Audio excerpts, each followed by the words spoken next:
He lost everything because he stopped to help a stranger. One rainy morning, one decision, and his entire world collapsed.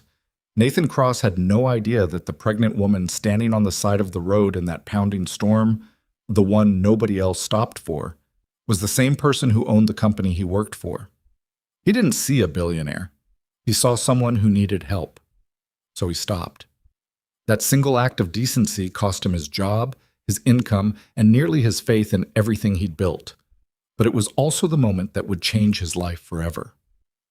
If you've ever done the right thing and gotten punished for it, this story is for you. Stay until the end, hit that like button, and drop a comment telling me what city you're watching from. I want to see how far this story travels. The alarm went off at 5:47 a.m., 13 minutes before it was supposed to. Nathan Cross lay still for a moment, staring at the water stain on the ceiling above his bed, the one shaped vaguely like a dog he'd been meaning to patch for 8 months, and never did. The room was quiet. That particular kind of quiet that only exists before the rest of a household wakes up, when the world belongs entirely to you and your own thoughts, for better or worse. He sat up slowly, rubbing his face with both hands. His back ached the way it always did these days. A dull, grinding reminder that he'd been sleeping on a mattress 2 years past its expiration. He made a mental note, for the 14th time, to replace it once the promotion came through. Once the promotion came through. He repeated it to himself like a prayer, or maybe more like a threat he was making to the universe. Today was the day. After 32 years of being Nathan Cross, middle child from a working-class family in Dayton, Ohio, the kid who worked his way through a state college, the man who married his high school sweetheart and built something real from nothing. Today was the day all of it was supposed to pay off. The regional operations director position at Callaway and Briggs had been discussed, hinted at, and quietly promised for nearly a year. His manager, Gerald Pitts, had all but shaken his hand on it at the Christmas party back in December. "You're the obvious choice, Nathan. Just keep doing what you're doing." He'd kept doing what he was doing. He swung his legs over the side of the bed and found his slippers in the dark. The apartment was a 2-bedroom on the 3rd floor of a building on the east side of Columbus that had seen better decades. The hallway outside always smelled like someone else's dinner. The elevator worked about 60% of the time. The neighbors directly below him, a young couple who argued with theatrical dedication, had once woken him at 2 a.m. on a Tuesday with what sounded like someone throwing furniture, but it was theirs, his and Lily's. He stopped in the doorway of his daughter's room.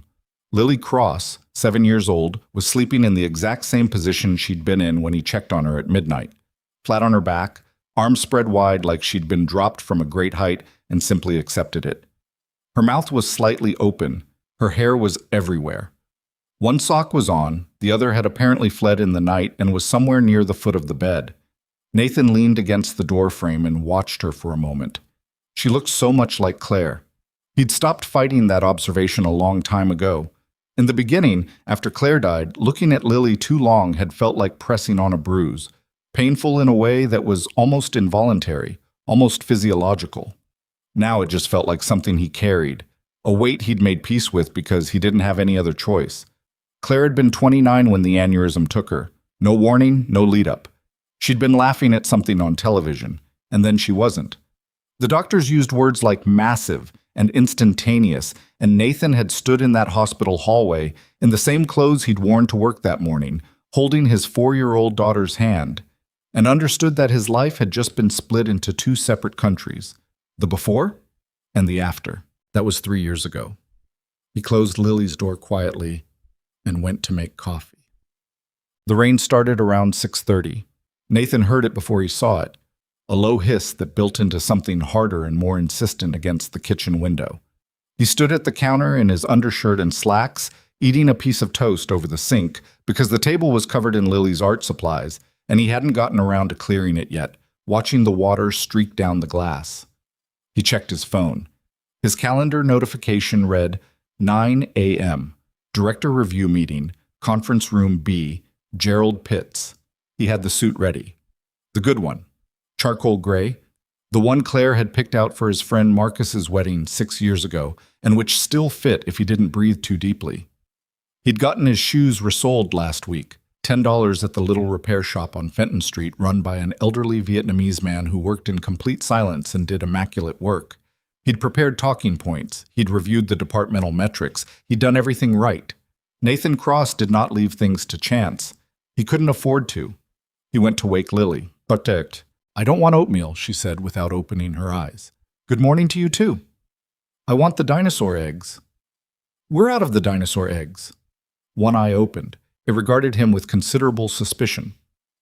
"Since when?" "Since you ate the last of them on Saturday and then said you were still hungry and ate half my eggs too." A pause. The eye closed again. "I don't remember that. I have witnesses." "You don't have witnesses. It was just us." Nathan sat on the edge of her bed. "Lil, come on. Big day." "Big day for you," she muttered into her pillow. "Normal day for me." "Mrs. Patterson's picking you up this afternoon, remember? You're going to her place after school." Lily's head came up. "Are we making cookies?" "That's between you and Mrs. Patterson." "She said we might make cookies." "Then you might make cookies. Come on." She groaned with the full-body commitment of a child who has perfected the art of dramatic suffering, rolled off the bed, and shuffled toward the bathroom. Nathan watched her go, that familiar, complicated feeling settling in his chest. Equal parts love and something that wasn't quite sadness, but lived right next door to it. He wanted so much more for her than this apartment, than just getting by. He wanted her to have the childhood that worry didn't shadow, where a new backpack didn't require 2 weeks of budgeting, where a school field trip permission slip wasn't something he had to think twice about signing. The promotion would help. It would help a lot. He went to get dressed. The drive to Lily's school took 12 minutes on a normal morning. That morning, with the rain turning every Columbus intersection into a minor catastrophe and every driver apparently forgetting how traffic lights worked, it took 26. Nathan gripped the steering wheel of his 8-year-old Honda Accord, the one with the cracked rear bumper from a parking lot incident and the passenger side window that didn't roll all the way down, and breathed through his nose. He dropped Lily at the school entrance at 7:58, which left her exactly 2 minutes before the bell, and him 40 miles of interstate between himself and a 9 a.m. meeting that he absolutely could not be late to. "Love you, Bug," he said. She was already halfway out the door, backpack bouncing. "Love you, Dad." Then she turned back, suddenly serious in that way children occasionally are, with a gravity that seems borrowed from something older. "You're going to get it, the job thing." He blinked. "Yeah?" "Yeah." She said it with complete certainty, the way she said everything. Then she ran for the entrance and disappeared into the stream of other kids, and Nathan sat there for 3 seconds longer than he needed to, something loosening in his chest just slightly. He pulled out of the school parking lot and merged onto the main road. The rain came harder. He was on Interstate 70, 18 minutes from downtown, when he saw her. He almost didn't. The rain was bad enough that his wipers were working at full speed and still losing the argument, and the spray from the trucks on his left was reducing visibility to something uncomfortable. He was in the right lane, doing 60, thinking about talking points, when the shape on the shoulder registered. A car, newer, black, expensive-looking, pulled half onto the grass with its hazard lights blinking in the gray morning like a small, desperate heartbeat. And next to it, standing in the full force of the rain, with no umbrella and no shelter, a woman. He registered several things in quick succession. She was drenched, completely, thoroughly soaked. The kind of wet that happens when you've been standing outside for a while, not just the 30 seconds it takes to get from a building to a car. Her dark hair was plastered to her face. She was wearing a coat that was doing absolutely nothing for her in the current conditions. And she was visibly, unmistakably pregnant. Not a little pregnant, substantially pregnant. The kind of pregnant where you develop a different relationship with chairs and stairs. She was on her knees beside the rear driver's side tire, which was flat as a playing card, and she was looking at it with an expression Nathan couldn't fully read from the road, but which seemed to contain a specific mixture of fury and exhaustion that he recognized in a professional capacity. He passed her. He was a quarter mile down the road before he did anything about it. His hands moved before his brain had fully agreed to the decision. He signaled, checked his mirrors, moved to the shoulder, and slowed down. He stopped. He sat there for approximately 10 seconds, the rain hammering the roof of his car, and had the internal argument he already knew he'd lost. You're going to be late. She's pregnant and she's on her knees in the rain. Gerald Pitts does not have a sense of humor about these things. She's been there a while. Look at how wet she is. This meeting is the whole point of the last 3 years. She's alone. He got out of the car. The rain hit him like something personal. In the 10-foot walk from his car to hers, he went from dry to soaked in a way that felt almost comical, and he arrived at her rear tire slightly breathless and definitely underdressed for the situation. "Hey," he said, "you need help?" She looked up at him. She had dark eyes, sharp, assessing, the kind that took inventory quickly, and she was younger than he'd expected, maybe 30 or so, with the kind of face that would have been composed and controlled under any other circumstances. Right now she looked like someone who had been tested repeatedly this morning and was running very low on reserves. "I need a new tire," she said, "or a time machine. Either one. I've got a spare and a jack, if that helps. I don't carry time machines." She almost smiled. "Don't suppose you know how to use them?" "I spent 2 years in my uncle's garage in high school. I know my way around a tire change." She looked at him for a moment. The specific look of a woman alone on a highway calculating the realistic risk profile of a strange man who just pulled over. He understood it and didn't take offense. "I've got my phone," she said. "I can call someone if... I'll stay where you can see me the whole time. I'll narrate what I'm doing. And if you decide at any point that you'd rather wait for roadside assistance, I'll go back to my car and sit there until they show up. Your call." Another beat. The rain was relentless. "Okay," she said. He jogged back to his car for the jack and spare. Her name was Victoria. He got that in the first 2 minutes, because she introduced herself as she attempted to hold her coat over both of them as a makeshift shelter, which was only partly successful, but seemed to make her feel better about the situation. "Nathan," he said, positioning the jack under the frame. "How far out are you from wherever you're going?" "About 18 minutes on a good day." "And today's not a good day. Today's a complicated day." "I'm sorry," she said, and she sounded like she meant it. "I called roadside assistance 20 minutes ago. They said 45 minutes. I've been..." She paused. He heard the careful way she didn't finish that sentence. "I've been out here a little while." "I could tell." He cranked the jack. "You should get in your car. Out of the rain." "I tried that. Feels worse somehow, just sitting there." He understood that too. "How far along are you?" he asked, because she was standing close enough that the question felt less invasive than ignoring it. 34 weeks. "And you're out here alone?" A pause. "Yes." Something in that single syllable had enough history in it that Nathan didn't push further. He'd heard silences like that before, whole novels compressed into one word. He worked. She stood. The rain didn't ease. "You don't have to stay out here," he said again. "Seriously, I'm fine." "You're soaked." "So are you." "I'm not 34 weeks pregnant." "Is that your way of saying I'm large?" He stopped cranking and looked up at her. She had one eyebrow raised, and there was something that might have been amusement hiding at the corner of her mouth, and he realized she was someone who used humor as a survival mechanism in the same way he did, as a kind of structural support for the harder moments. "I would never," he said. "Smart man," she said. He went back to work. The flat was bad. The nail that had done the damage was buried deep in the sidewall, which meant the tire was fully destroyed rather than just deflated, and getting the lug nuts off required a level of effort that had Nathan genuinely questioning some of his life choices. The rain had turned the shoulder into a cold, shallow river around his knees, and at one point he slipped and caught himself on the bumper, and Victoria made a small involuntary sound that might have been concern. "I'm fine," he said, echoing her. "You went down pretty hard." "Tile floors in that uncle's garage. I've had worse."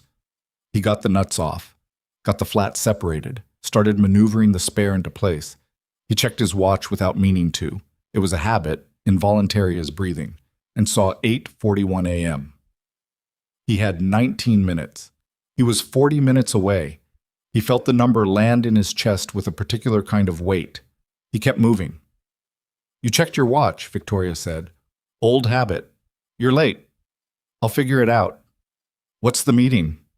He hesitated. Something about saying it out loud in this context felt like a jinx, but he answered honestly because lying about small things had always seemed like a waste of energy. Performance review? Possible promotion? The silence that followed had a different texture than the ones before it. Nathan. I'll call ahead. It's fine. He torqued the first lug nut. Could you hand me that wrench? The silver one, right by your foot. She handed it to him. Her fingers were cold against his when he took it. You shouldn't have stopped, she said quietly. He looked up at her. The rain was still coming. Her hair was completely flat against her skull, and she looked in this moment exactly as tired as she was. Not the polished surface of whatever she was the rest of the time. Just tired and cold and standing on the side of a highway, 34 weeks pregnant because nobody else had stopped. I know, he said. Hand me the other one? Well, he finished the tire at 8:57. His hands were raw. His suit, the good one, the charcoal gray one Claire had picked out, was ruined.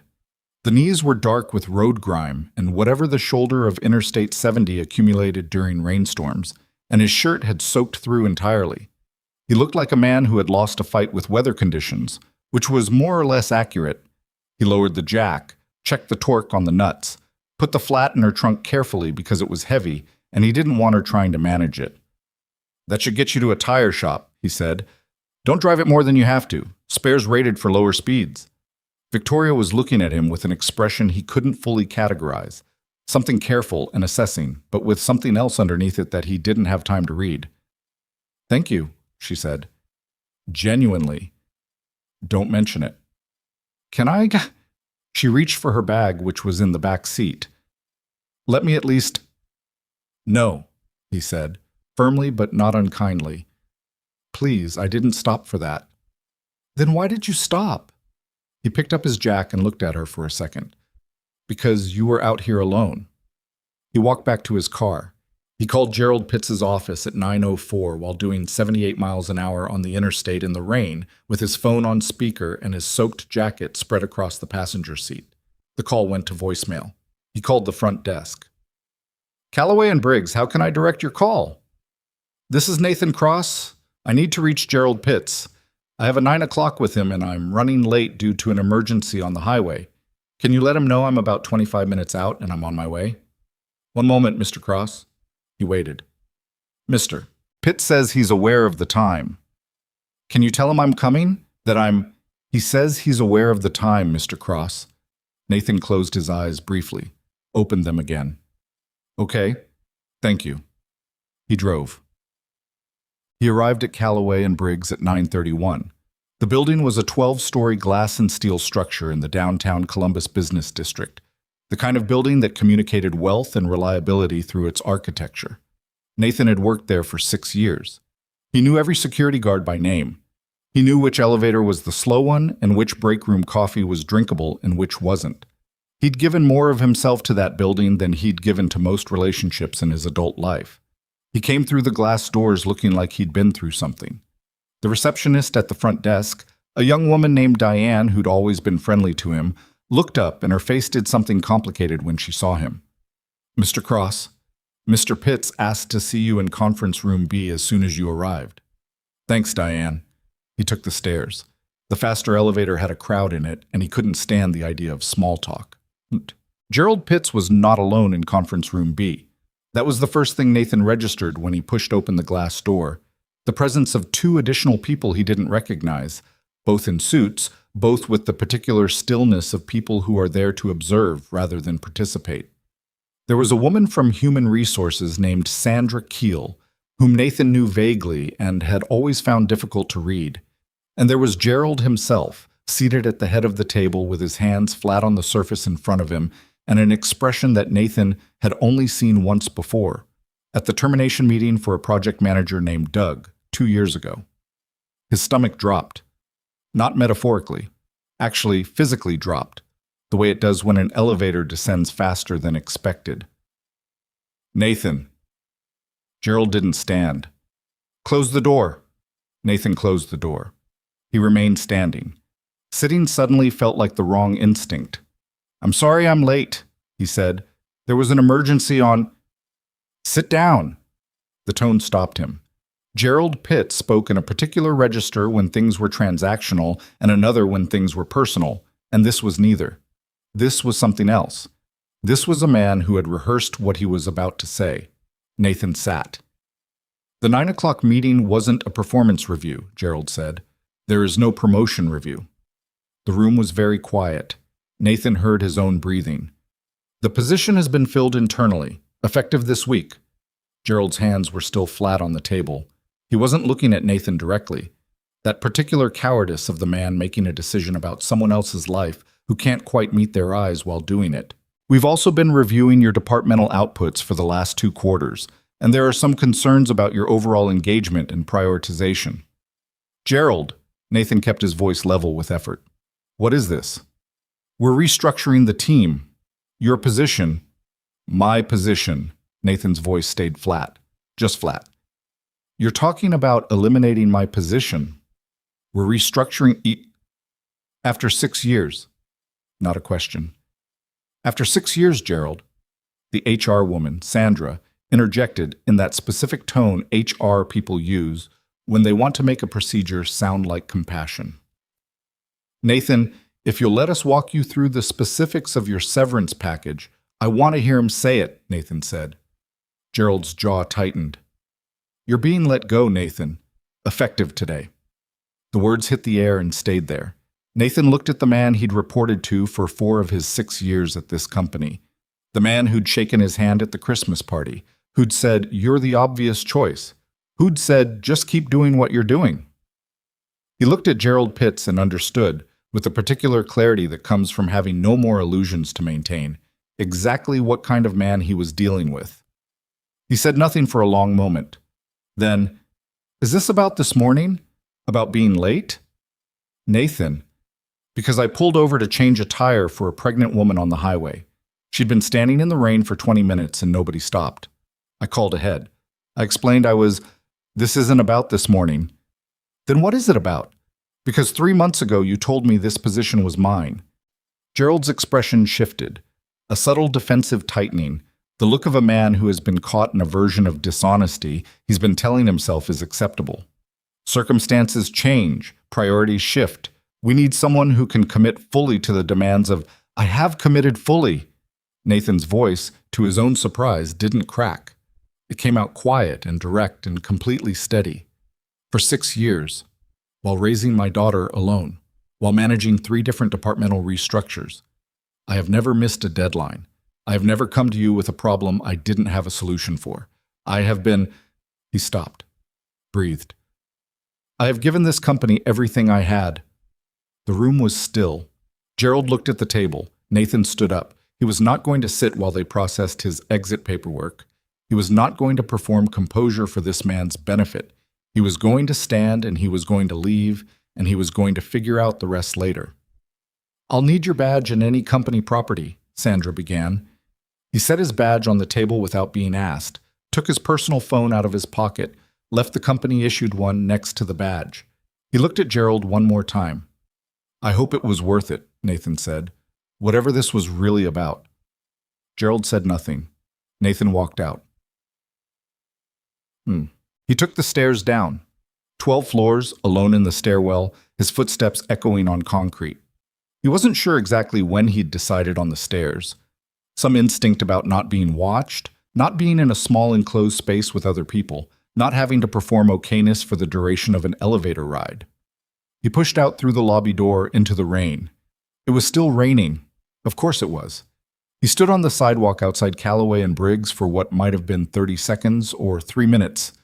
Time was doing something strange. With his ruined suit jacket and his empty hands and the specific disorienting lightness that comes after a disaster you didn't see coming, has finally arrived. He thought about Lily. The thought of her.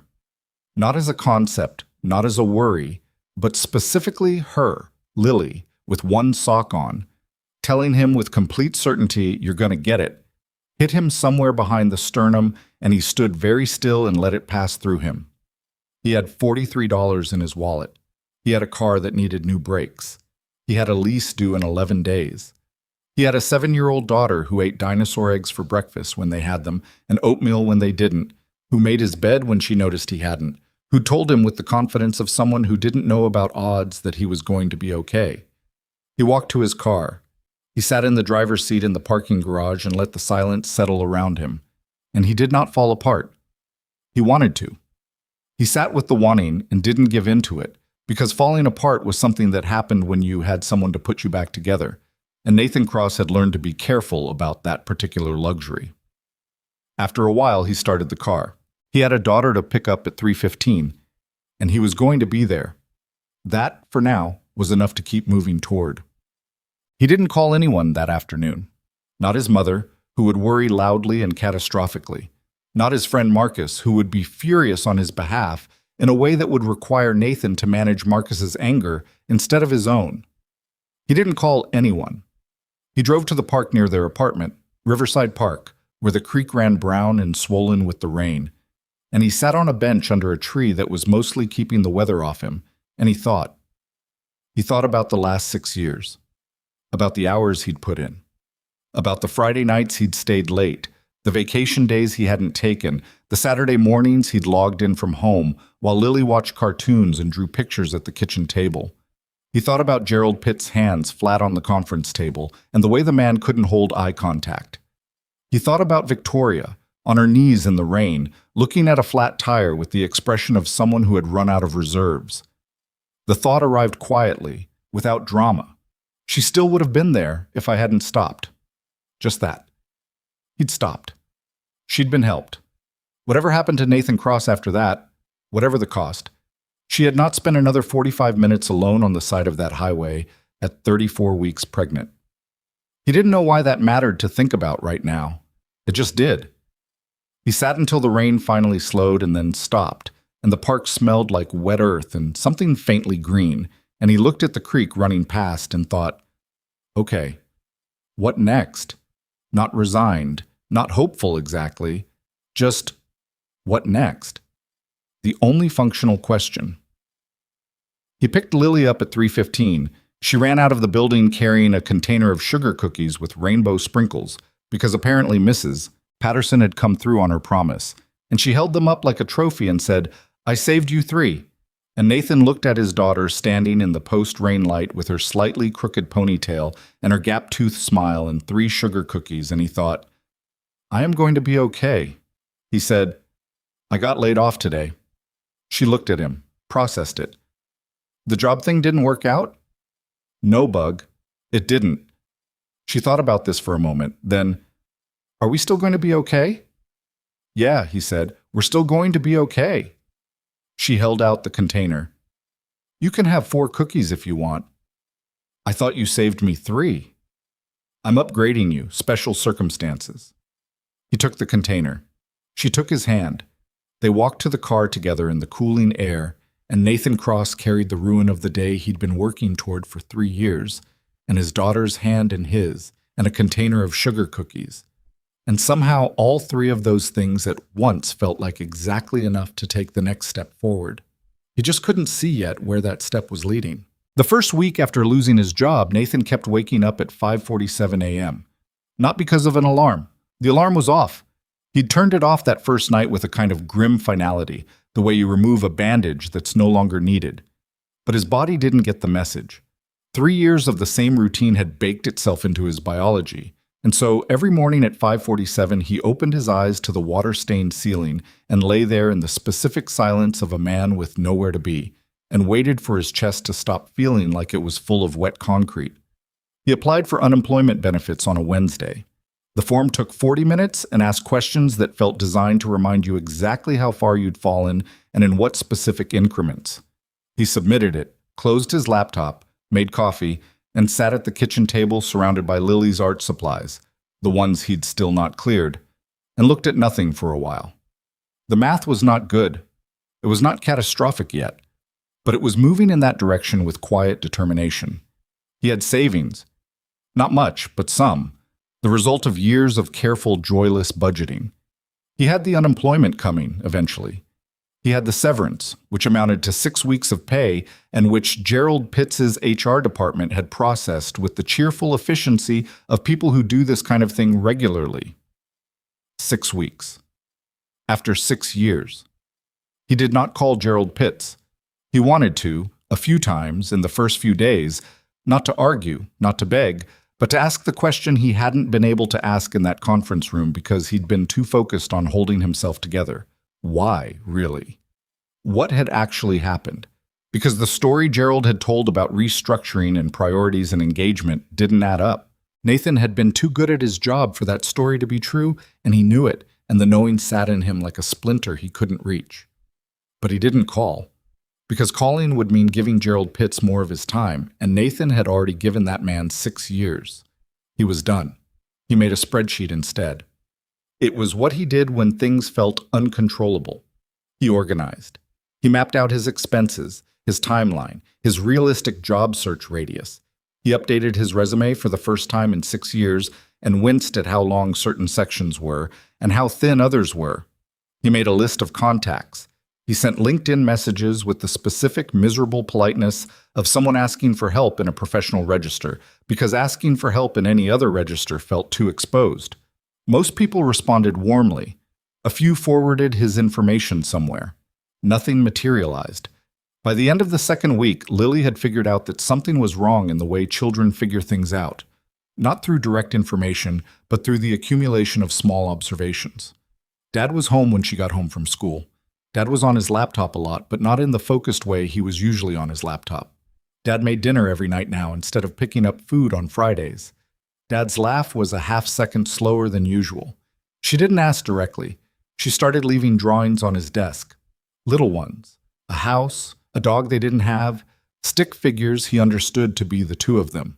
Once, a drawing of a car with what appeared to be a very large woman standing next to it in the rain.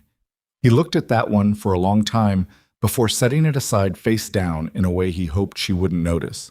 He kept the drawing, though. He didn't throw it away. The third week, the email arrived. He almost didn't open it. It came from an address he didn't recognize, admin@bridgelightfoundation.org, with a subject line that read simply, "Inquiry regarding employment opportunity. Nathan Cross." His first instinct was spam. His second instinct, born from 3 weeks of dwindling options, was to open it anyway.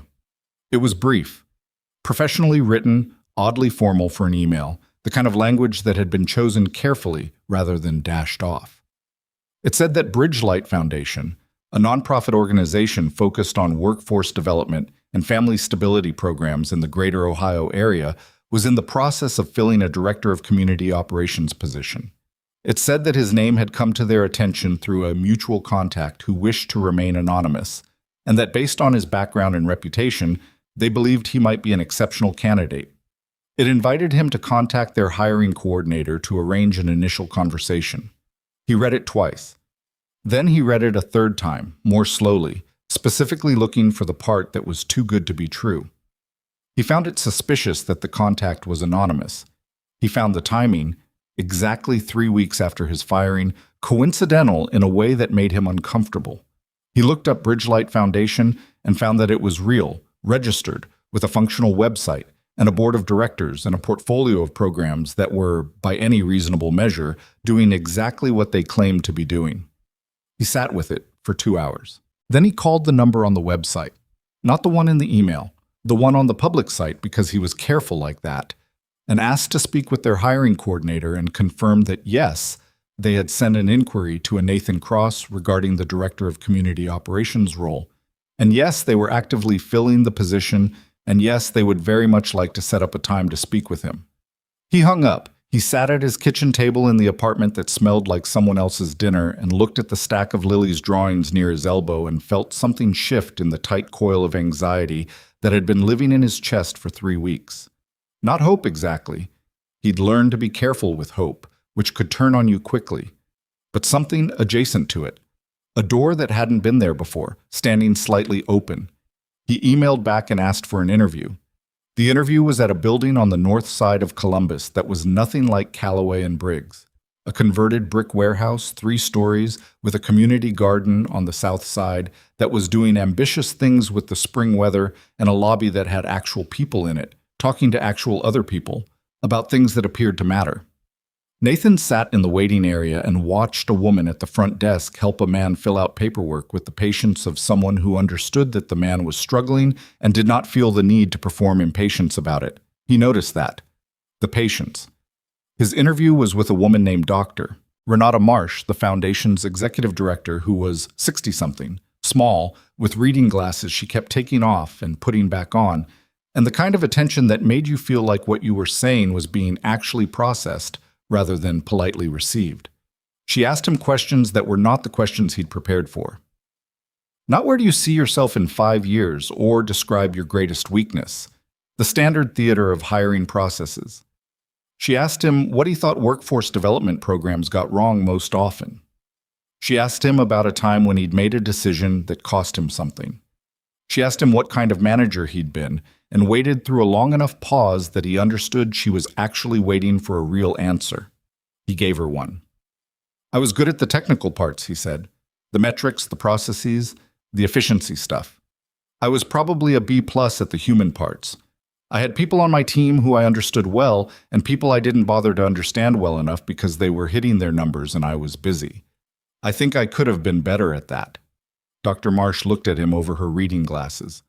Most candidates tell me they're a 9 out of 10, she said. Most candidates are wrong. She almost smiled. Why do you want to work for Bridgelight specifically? Because what you're doing here is the actual thing, he said. Not the version of the thing that sounds good in a press release. I've spent 6 years inside a company where the press release was sometimes more important than the outcome. I'm tired of that. She wrote something down. He drove home not knowing what to think. He'd done as well as he could do. That was all he had. He made dinner. Lily ate her portion and then negotiated unsuccessfully for his. He loaded the dishwasher and thought about the interview and thought about his dwindling savings and thought about Lily starting 2nd grade in the fall and the school supplies that would need buying and the shoes she'd need because she was growing at a rate that he was fairly certain was not normal and felt like a deliberate financial conspiracy. His phone rang. It was a number he didn't know. He answered. Mr. Cross, this is Dr. Marsh. I know it's after hours and I apologize for that. I wanted to reach you directly. A pause. We'd like to offer you the position.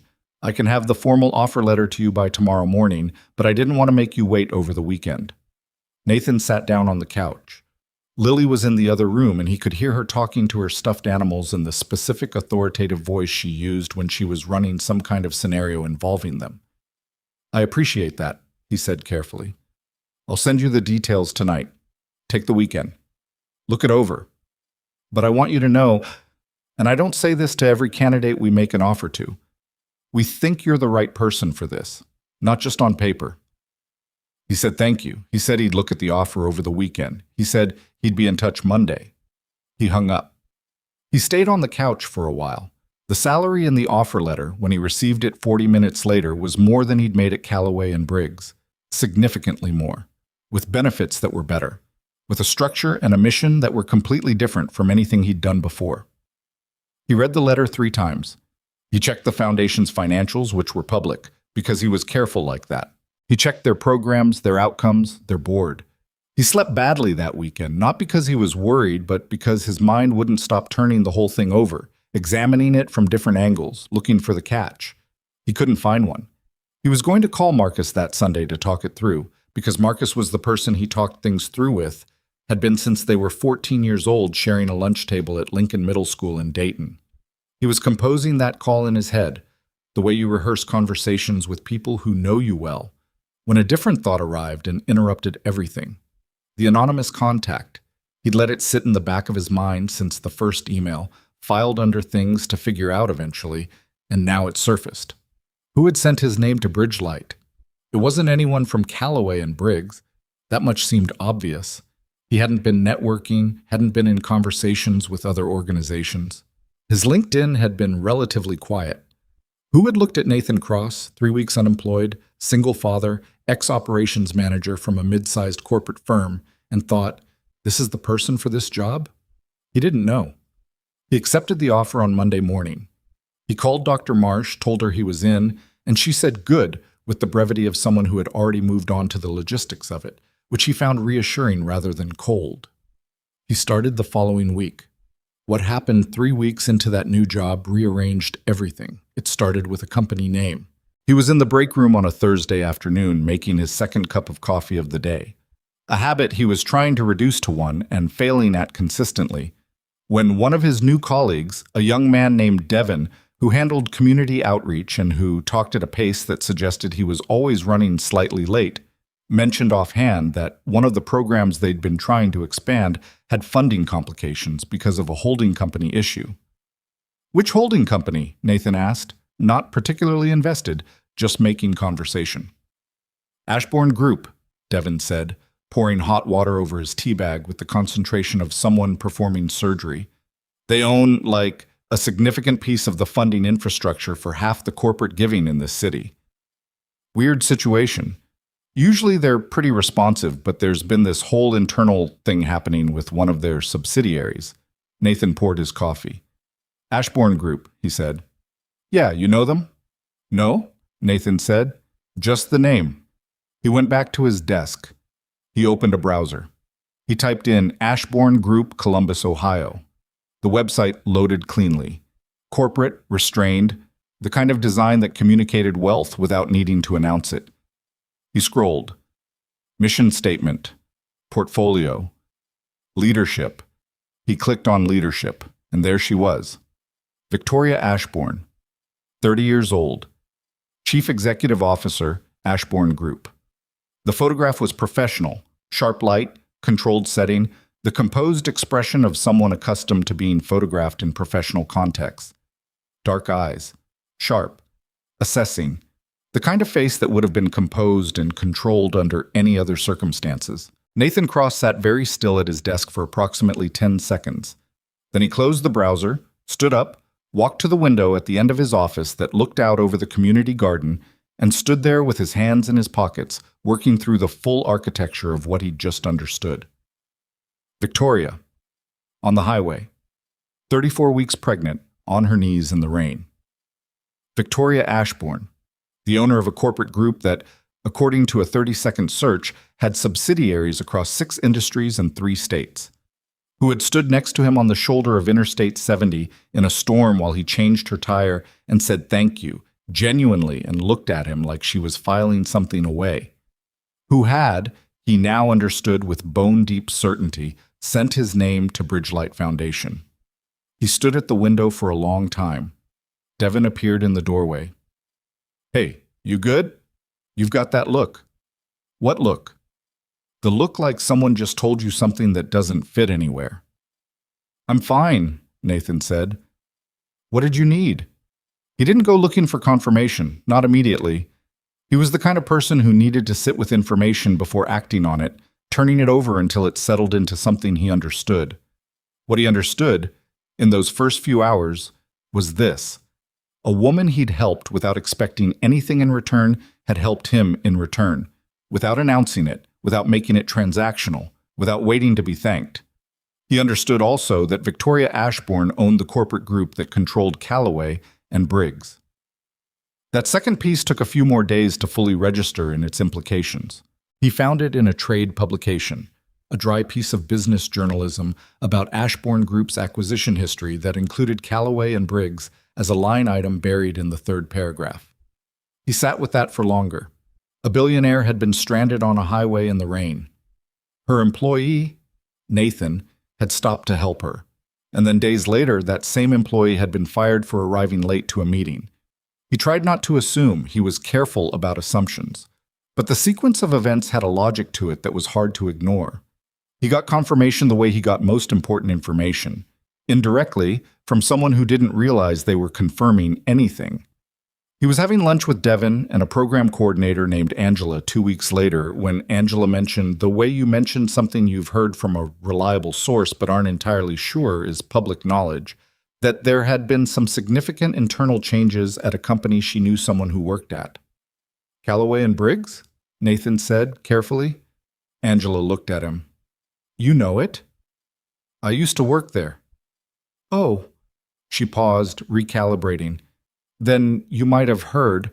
Their parent company apparently did some kind of internal audit, fired the head of operations for, this is what I heard, for systematic management misconduct. That's the phrase. Word is he'd been creating this whole culture of like performance theater where people were punished for anything that made the department look bad, even when the thing they did was fine. Nathan said nothing. Also, Angela said, lowering her voice slightly, in the way people do when they're about to say the part that's actually interesting, I heard they quietly reinvested in their employee assistance program after the audit. Like, significantly. New counseling services, a hardship fund, the whole thing. When did this happen? Nathan asked. About 6-7 weeks ago? Something like that. 6 weeks ago. 2 weeks after the highway. 1 week after Nathan had been fired. He picked up his fork and ate the rest of his lunch and participated in the rest of the conversation. And Devin said something funny, and Angela laughed, and Nathan made the appropriate responses. And underneath all of it, very quietly, he was assembling the picture. Not to be angry about it. There was no anger exactly, though he'd examined himself for it. What he felt was something more complicated.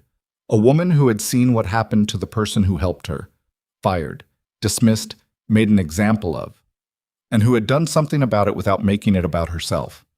She hadn't called him, hadn't reached out, hadn't set up a meeting and said, I know what happened, I'm going to fix it. She'd simply, quietly, efficiently, apparently, investigated, removed the problem, and then made a phone call to a nonprofit he'd never heard of. He didn't know what to do with that. He thought about it on the drive home. He thought about it while making dinner. Pasta, because it was a Thursday, and Thursdays he was usually tired enough that something simple was the only realistic option. Lily was doing homework at the kitchen table, which meant she was technically doing homework and actually drawing in the margins of her worksheet, which was fine. He let it be fine. Dad, she said, without looking up. Yeah. Do you believe in karma? He paused, looking up from the pot. Where'd you hear about karma? Maya at school. She said karma means if you do something good comes back to you. He was quiet for a moment. Maya's pretty smart. Do you believe it, though? He thought about a rainy highway, a flat tire, a woman he didn't know, a job he'd lost, a letter from a foundation he'd never heard of, a photograph on a corporate website that had rearranged everything he thought he understood about the last several weeks of his life. I think sometimes it works like that, he said carefully. And sometimes the good thing that comes back is just not the thing you expected. Lily considered this with the serious, focused expression she reserved for things that genuinely interested her. Like, you do something good and something good happens, but it's a different shape? Something like that. That seems fair, she said, and went back to her worksheet. Nathan stirred the pasta and thought, yeah, something like that. He spent that weekend debating whether to contact Victoria directly. The debate was mostly internal, circular, and unproductive. The kind that happens when you already know what you're going to do but haven't admitted it to yourself yet. He knew he was going to reach out. He didn't know what he was going to say. He drafted the email 4 times. The first was too formal, the kind of professional language that creates distance when distance isn't actually what you want. The second was too casual. Hey, found out who you are, kind of wild, which was accurate but not quite right. The third was too long, 3 paragraphs of careful explanation that felt like he was managing her reaction rather than just talking to her. The fourth was 62 words. Ms. Ashbourne, I'm not sure whether you remember me. My name is Nathan Cross. We met on Interstate 70 about 6 weeks ago during a rainstorm. I've since learned considerably more about who you are, and I think I understand, roughly, what you did after that morning. I don't know the right way to say thank you for something that changed my life, but I wanted to try. He read it one more time. Then he found the professional contact form on the Ashbourne Group website, which he was reasonably sure routed to an assistant who would filter it, and he sent it anyway. The reply came in 4 hours. Not from an assistant. Mr. Cross, I do remember you. I remember the rain, the jack, and the fact that you refused to let me pay you back. I also remember that you were going to be late to something important. I'm sorry it went the way it did. I'm glad you're at Bridgelight. Dr. Marsh speaks very highly of you, and she's not someone who says things she doesn't mean. If you're willing, I'd like to meet. Not to make things complicated, just to talk. He read it twice. Then he typed, I'd like that. When works for you? She replied, Are you available Thursday? There's a coffee place on Miller Street. Haverford's. Noon, if that works. I'll be the one who looks like she recently had a baby, which is accurate. He smiled at his phone screen in a way he hadn't in a while. Thursday works, he wrote. I'll see you there. He put the phone down and looked around his apartment. At the kitchen table, still covered in Lily's art supplies. At the slightly better mattress he'd bought last week from a secondhand furniture store, and which was already making his back feel approximately 30% more human. At the drawing Lily had made of a car and a large woman standing in the rain, which he'd retrieved and taped to the wall above his desk, because it felt important to keep it somewhere visible. The picture that had been building in his head over the last several weeks of who Victoria Ashbourne was, and what she'd done, and why, and what any of it meant, was still incomplete. He had the outline. He was missing everything in between. Thursday would fill in some of the gaps. He didn't think it would be simple. Things that mattered were rarely simple. But he'd learned in the last 6 weeks of losing one life and beginning to build another one that complicated and worth it were not mutually exclusive categories. Sometimes the more complicated the situation, the more real it was. The more it actually touched something. He picked Lily up from her after-school program at 5. She had paint on her left ear, which she maintained she was unaware of. He chose not to tell her until they were home, and she saw herself in the bathroom mirror and made a face of profound betrayal. You knew, she said. I had suspicions. You should have told me. You look like a very committed artist. I didn't want to interrupt the aesthetic. She gave him the flat stare she'd been perfecting lately, the one that was slightly too composed for a 7-year-old, and which he suspected she'd learned from television. That's not funny, Dad. It's a little funny. She washed the paint off her ear with the resigned dignity of someone doing a favor for someone who doesn't deserve it, and then came to the kitchen while he made sandwiches and sat on the counter with her legs swinging and told him about school with the rapid, topic-jumping delivery she used when she'd been storing things up all day. The paint was from an art project. The art project was a landscape. Her landscape had a mountain that her teacher said was actually a very good mountain. Maya had drawn a horse that didn't look like a horse, and Maya knew it didn't look like a horse, but was refusing to acknowledge this, which Lily found philosophically interesting. Nathan made sandwiches and listened.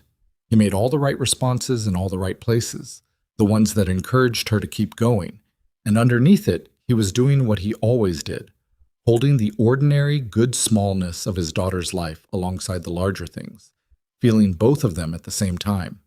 He was going to be fine. Better than fine, maybe. He didn't want to jinx it by thinking it too directly, but it was there, that feeling. Not the frantic optimism of someone convincing themselves, but the quieter thing, the thing that settles in when you've actually been through the worst part and come out the other side still recognizable to yourself. He'd stopped for a stranger in the rain. It had cost him what felt at the time like everything. And now he was sitting in a different kitchen with his daughter on the counter talking about mountains and horses and a girl named Maya who had no patience for artistic failure, and he had a job that meant something, and a Thursday appointment with a woman he didn't yet know, but suspected he was going to find interesting. Not every story works like that. He knew that. He'd seen enough of other people's lives to know that sometimes you do the right thing, and the thing that comes back is just more difficulty. But this one, his, Nathan Cross's, single father from Dayton with a cracked bumper and a kid who ate all his eggs, this one was turning into something different. He put the sandwiches on the table. Mountain looks good, he said. I'd hang it on the fridge. Lily looked at him with the particular focus of a child gauging the sincerity of a compliment. You haven't even seen it. I know your mountains. They've always been good. She considered this.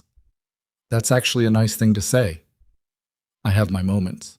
She hopped off the counter and grabbed her sandwich, and they sat across from each other at the kitchen table in the apartment on the east side of Columbus, and ate dinner in the comfortable, imperfect way of two people who know each other well enough not to need to fill the silence. And Nathan thought about Thursday. He was ready, he thought, to understand the rest of the story. Haverford's Coffee was the kind of place that had been on Miller Street long enough to become part of the neighborhood's personality, rather than just a business in it. The floors were original hardwood, dark and uneven in the way that came from decades of foot traffic rather than any design decision. The espresso machine behind the counter was older than half the staff. The menu was written in chalk on a board above the register and changed frequently enough that regulars knew better than to assume. Nathan arrived 8 minutes early because he always arrived early to things that mattered, and sat at a corner table that gave him a view of the door, ordered a black coffee, and then spent 3 minutes rearranging his cup and his phone on the table before he recognized what he was doing and stopped. He was nervous. Not job interview nervous, that he could manage with preparation and structure. This was something less containable. He was about to sit across from a woman who knew considerably more about him than he knew about her, who had altered the trajectory of his life without asking his permission, and who had done it in a way that was, if he was being honest with himself, which he generally tried to be, genuinely kind. Kindness from people who have the resources to exercise it without personal cost was easy. What Victoria had done felt different. It felt chosen. And chosen things were harder to know how to hold. She came through the door at noon exactly, which he suspected was not an accident. She looked different from the highway. Obviously. She'd been soaked through on the highway, kneeling on wet asphalt, in the late stages of a pregnancy that had since concluded. Now she was in a dark coat, her hair dry, her posture composed in the way of someone who had learned early that how you carry yourself communicates before you speak. She was younger looking than he'd expected from the corporate website photo, which had a formality to it that age-washed her slightly. In person, 30 looked like what it was. She was also unmistakably not sleeping enough. He could see it in the set of her eyes, the faint tension in her jaw. She had a newborn at home and it showed, and he thought she was probably aware that it showed and had chosen to come anyway rather than reschedule, which told him something. She spotted him, and something in her expression shifted. A small unlocking, like a door settling into its frame. "You look drier than the last time I saw you," she said, pulling out the chair across from him. The bar was low. She sat. A server appeared. She ordered tea without looking at the menu, the practiced automatic order of someone who'd been here before. "You found this place yourself?" Nathan asked. "I used to come here when I was at Ohio State. Long time ago." She looked around briefly with an expression that wasn't quite nostalgia, but was in the same family. "It hasn't changed. That's either very good or very bad. In this case, very good." She settled her hands around the mug the server had brought, and he noticed they were still. The particular stillness of someone who controls their body language as a professional habit. "I wasn't sure you'd reach out." "I almost didn't," he said honestly. "I wasn't sure what I'd say." "And now?" "I'm still not entirely sure, but you said just to talk, and that seemed manageable." She nodded slowly. "I owe you an explanation." "You don't, actually." "I know I don't. I want to give you one anyway." He waited. She looked at her tea, then back at him. "That morning on the highway. I'd been in the car for an hour before the flat happened. I'd just come from... It was a difficult situation. The father of my son and I had had a conversation that made everything very clear about how much of this I was going to be doing alone. I was driving home and the tire went and I pulled over and I sat there for a few minutes and watched every car go past and I thought, this is just exactly how things are right now." She said it without self-pity, flatly, factually, the way you report data. "And then you stopped," she said, "and you were terrible at pretending you weren't late." "I wasn't pretending." "You checked your watch 3 times in 40 minutes. Twice." 3 times. The third was when you thought I wasn't looking. The corner of her mouth moved. "My point is that you knew you were going to pay for stopping, and you kept working anyway, and when I tried to, you wouldn't let me." She paused. "I didn't know who you were then. I didn't know you worked for one of my companies. I found that out after." "How?" "I called to thank you. I'd taken a photo of your plate. Not for any reason, just habit. I take note of plates on the highway, and I had my assistant trace the registration. She found your name, and then, because she's thorough, she found your employment record." He turned his cup slightly. "And found out I'd been fired." "Found out you'd been fired." Something tightened in her voice, controlled, but there. "For being 31 minutes late after calling ahead with a reason." Gerald would say it wasn't just about being late. Gerald would say a lot of things. Gerald is no longer with Calloway and Briggs. "Oh, She said it without heat, just information. I don't make those decisions personally as a rule, but I can ask the right people to look at the right things, and when they look, sometimes what they find justifies the outcome it justifies. Nathan looked at her. What did they find? She was quiet for a moment. A pattern, not just with you. Several terminations over 3 years that followed a similar structure. Employees who had done something Gerald considered an embarrassment to the department's image, who were then removed through technically legitimate performance channels. A man who'd taken a mental health day after his wife's hospitalization. A woman who'd filed a workplace safety complaint. A few others. She picked up her tea. You were the most recent. He sat with that. He'd known, in the abstract, that his firing wasn't really about the metrics. He'd known it in the way you know things that you can't prove, in the body, before the mind gets there. Hearing it confirmed by someone who'd actually looked at the evidence didn't make him angry the way he might have expected. It made him tired. The specific tiredness of being right about something you'd hoped you were wrong about. The reinvestment in the employee program, he said. The hardship fund. Was that related? Partly. She set down the cup. The audit made some things visible that should have been visible earlier. She stopped. Started again. I don't think I should take credit for any of this, Nathan. I want to be clear about that. I found out what happened to you, and I was angry, and I made some calls, and I connected some dots that were already connectable. I didn't do you a favor. I just stopped a harm that shouldn't have happened. You also recommended me to Bridgelight. A pause. I mentioned your name to someone I know on their board, that's all. Dr. Marsh made the decision based on the interview. You opened the door. You walked through it. He looked at her. She was looking back at him with the same directness she'd had on the highway, underneath the composed surface. The thing that was actually her, underneath the professional architecture. Why are you telling me all of this, he said. You could have left it. I'd have never known for certain. I had my suspicions, but I couldn't prove any of it. She considered that for a moment. Because you didn't take my money on the highway when I tried to give it to you, and you had every right to. You'd ruined a suit and were going to be late to something important, and you'd done it for a stranger. I think, she paused, choosing words. I think people who do things like that deserve to understand the full picture of what happened to them. You didn't just lose a job because of bad luck. You lost it because of a specific person making a specific choice, and that person was working for me.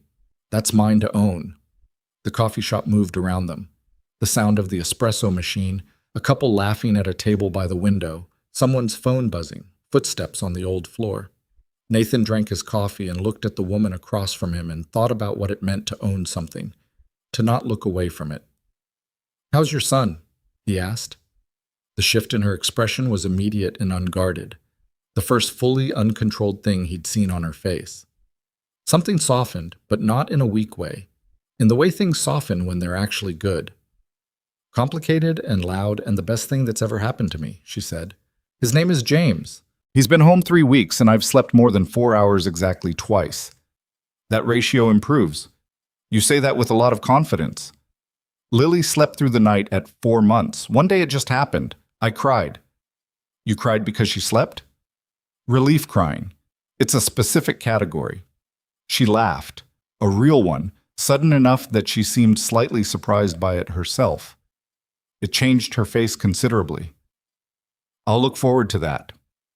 They talked for almost 2 hours. He hadn't planned for 2 hours. He'd planned for 45 minutes, maybe an hour. A conversation that resolved the outstanding question of what exactly they were to each other now, and ended with a handshake and occasional professional contact. That wasn't what happened. What happened was that they talked the way people do when they're both unexpectedly talking to someone who understands what they're actually saying rather than the polite surface of it. He told her about Claire, not the whole story, but the shape of it, the before and after of it. And she listened without filling the pauses with reassurances he didn't need. She told him about James's father, a man named Elliot, who had been charming and present right up until the point where presence was going to cost him something real, and who had folded cleanly at that point and replaced himself with lawyers and written commitments, and a biweekly wire transfer that was designed to perform the function of a person without requiring him to be one. He sends good gifts, Victoria said, with a flatness that contained everything. Very thoughtful gift selection. That's somehow worse than if the gifts were bad. It is considerably worse, yes. He asked about Ashbourne Group, not the corporate machinery of it, but how she'd ended up running it. She was the only child of the man who'd built it, had spent her 20s in the company's international divisions, had taken the CEO position 4 years ago at 26 when her father's health declined. She said it with the matter-of-fact quality of someone who had long since made peace with the fact that their life path was unusual, without finding it particularly glamorous. "Do you like it?" he asked. "The work." She thought about it seriously, the way she seemed to think about most things. "I like what it can do when I point it at the right problem. The work itself it's a lot of managing people who are managing other people. I'm good at it. Whether I like it is a different question." "What would you do if you weren't doing that?" "Something smaller," she said, without hesitation, and then looked faintly surprised at herself for saying it so quickly. "Something where I could see the direct outcome, where there weren't 17 layers between the decision and the result." "That sounds like nonprofit work." "Don't tell my board." He smiled. She smiled. Outside on Miller Street, the afternoon had gotten somewhere while they weren't watching. He walked her to her car, not because she needed it, but because the conversation had carried them out of the coffee shop naturally and in the same direction. Her car was different from the one on the highway, a dark sedan considerably more understated than he'd expected for someone of her resources. "Can I ask you something?" he said. "You've been asking me things for 2 hours. This one is different." He stopped on the sidewalk. "When you were on the highway, before I stopped, how long had you actually been there?" She looked at him for a moment. 40 minutes? He thought it was maybe 25. The wet-through quality of her had suggested longer than the roadside assistance timeline, but he hadn't wanted to push the number. "In that rain," he said. "Not a question. I kept thinking someone would stop, and then another car would go by, and another, and I kept—" She stopped. "I kept revising my estimate of how long I'd be there. First I thought 10 minutes, then 20. Then I stopped making estimates because it seemed optimistic." He nodded slowly. "I thought about sitting in the car," she said, "but you were right that it felt worse. At least outside there was the idea that something might change. In the car it was just—" a pause. "Just waiting." "I know that feeling," he said. She looked at him. They were both thinking about different waitings. He in a hospital hallway 3 years ago, she on a shoulder of Highway 40 minutes in the rain. And they both knew it, and neither of them said it because some parallels don't need to be spoken to be understood. "Thank you for stopping," she said. "I know I've said it, but you don't have to keep saying it. I want to, because people don't usually. Not in the way you did." She opened her car door. "I'll see you around, Nathan Cross." "I suspect you will," he said. He watched her drive away and then stood on Miller Street in the afternoon light and felt something settle in him. Not resolution. Nothing was resolved exactly. More like orientation, the way a compass needle settles when you stop moving and let it find north. He went back to work. The first month at Bridgelight had been learning. The second month was beginning to understand what the learning was for. By the third month, Nathan had a clearer picture of both the organization's genuine strengths and its specific, stubborn problems, and he'd begun doing what he'd always done: organizing, structuring, finding the places where effort would produce the most result. The work was different from anything he'd done at Callaway and Briggs in a way that took him a while to articulate. At Callaway, the point of his work had been the metrics, the numbers that demonstrated departmental performance, that satisfied shareholders, that justified budgets. The metrics mattered. At Bridgelight, the metrics also mattered, but they were in service of something he could see from his office window: actual people, in the community garden, in the meeting rooms, in the resource center on the building's ground floor, navigating situations that had knocked them sideways and trying to find a way through. A woman who'd lost her job of 11 years when the factory closed and was trying to figure out at 53 how to build anything new. A man who'd aged out of foster care at 18 and found himself at 22 still trying to locate the basic infrastructure of an adult life. Families running on math that didn't add up, trying to protect their kids from understanding exactly how close the edges were. Nathan understood that math personally. He understood the specific architecture of getting by. The decisions you made that other people didn't know were decisions, the things you didn't buy so that other things could be bought. The particular exhaustion of running calculations constantly in the background of everything you did. He started with the job placement program, which existed and functioned but was producing outcomes roughly 40% below what its structure should have been capable of. He spent 3 weeks asking questions before he changed anything, sitting with the counselors, the participants, the employers who'd committed to the program as hiring partners. What he found was a mismatch. The program was designed around what employers said they wanted in a candidate and was preparing people for that, but what employers were actually using to make hiring decisions was subtler and harder to train for. The gap between the stated criteria and the real criteria was where people were falling through. He rebuilt the curriculum. Not alone. He brought in the counselors, who knew things he didn't, who had been watching this gap for years and had observations they'd never been asked to formalize. He brought in 2 of the employer partners for an honest conversation that was initially uncomfortable and produced, eventually, more useful information than any survey had. Dr. Marsh watched all of this with the expression of someone who is carefully not interfering with something that appears to be working. "You're stepping on some toes," she said one afternoon, appearing in his doorway with the abruptness she had when she wanted to have a conversation she'd been considering for a while.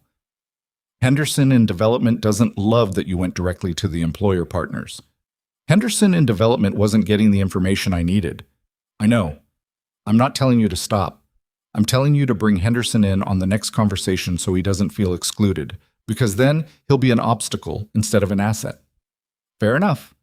"You're also," she said, adjusting her glasses, "working later than anyone else in this building, which I've noticed and your team has noticed, and which will eventually create a different kind of problem if you're not careful." It's not because I can't delegate. I know what it is," she said. "It's the same thing it always is. You trust yourself more than you trust a system that's new to you. That will change as the trust builds. But for now, Nathan, go home at a reasonable hour and let your team do their jobs." He went home at a reasonable hour. The program numbers began to move in the 4th month. Not dramatically, the kind of change that looks modest in a monthly report, but that Nathan recognized as something more significant when you understood what it represented. Placement rates, 6-month retention rates, participant confidence assessments, which were the hardest to move and the most meaningful when they moved. Devin noticed first. "The 3-month numbers," he said, appearing in Nathan's doorway with a printout like he was presenting evidence. "That's the biggest jump we've seen in 2 years. It's 1 quarter. I know it's 1 quarter. I'm just saying. Don't celebrate a trend after 1 quarter. Can I quietly note the number and then not celebrate?" "Yes," Nathan said. "You can do that." Devin quietly noted the number and left, and Nathan sat at his desk and looked at the data and let himself feel for exactly 30 seconds the specific satisfaction of work that was connected to something that mattered. Then he went back to the next problem. Victoria emailed him 2 weeks after their coffee. Professional, brief, with a question about whether Bridgelight had ever explored a particular kind of corporate partnership structure that one of her division heads had been looking at. He replied with information and a question of his own. She replied to the question. The exchange went back and forth 4 times before drifting naturally into something that wasn't quite personal, but wasn't purely professional either. The specific register of 2 people who have found they can talk and are figuring out what that means. She sent him a photo once, without explanation. It was James, asleep in a car seat, wearing a small orange hat that appeared to have a tiny brim, looking utterly unconscious in the way only newborns can manage. Under the photo she'd written, 2 weeks in a row. Unbroken. He understood this meant James had slept through the night twice in a row, and replied, "The ratio improves." "Told you." She sent back, "Don't make me say you were right." He made himself not reply to that immediately, because he was at work and also because making her wait 2 hours before he confirmed that yes, he was right, seemed proportionate. The criticism arrived in the 5th month. It came from a direction he hadn't anticipated, which perhaps he should have.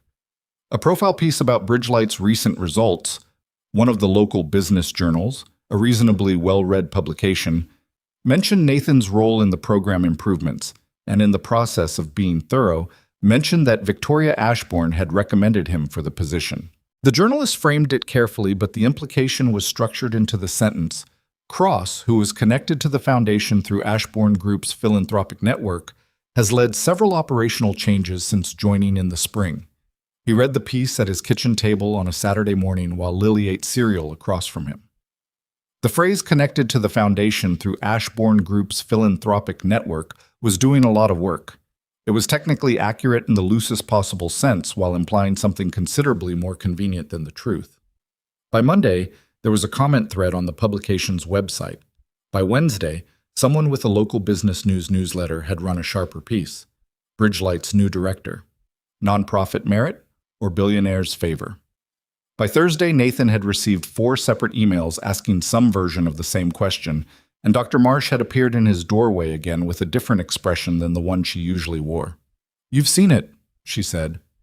"I've seen it. How do you want to handle it?" He'd thought about this for 3 days. He'd thought about denial. The information in the original piece was imprecise enough that he could contest the framing without technically lying. He'd thought about silence, which was often the right move with online commentary and sometimes the wrong one. He'd thought about redirecting to the outcomes, which was the safest professional play and the least honest. "I want to be transparent," he said. Dr. Marsh looked at him steadily. "Tell me what that means to you before I tell you whether I agree."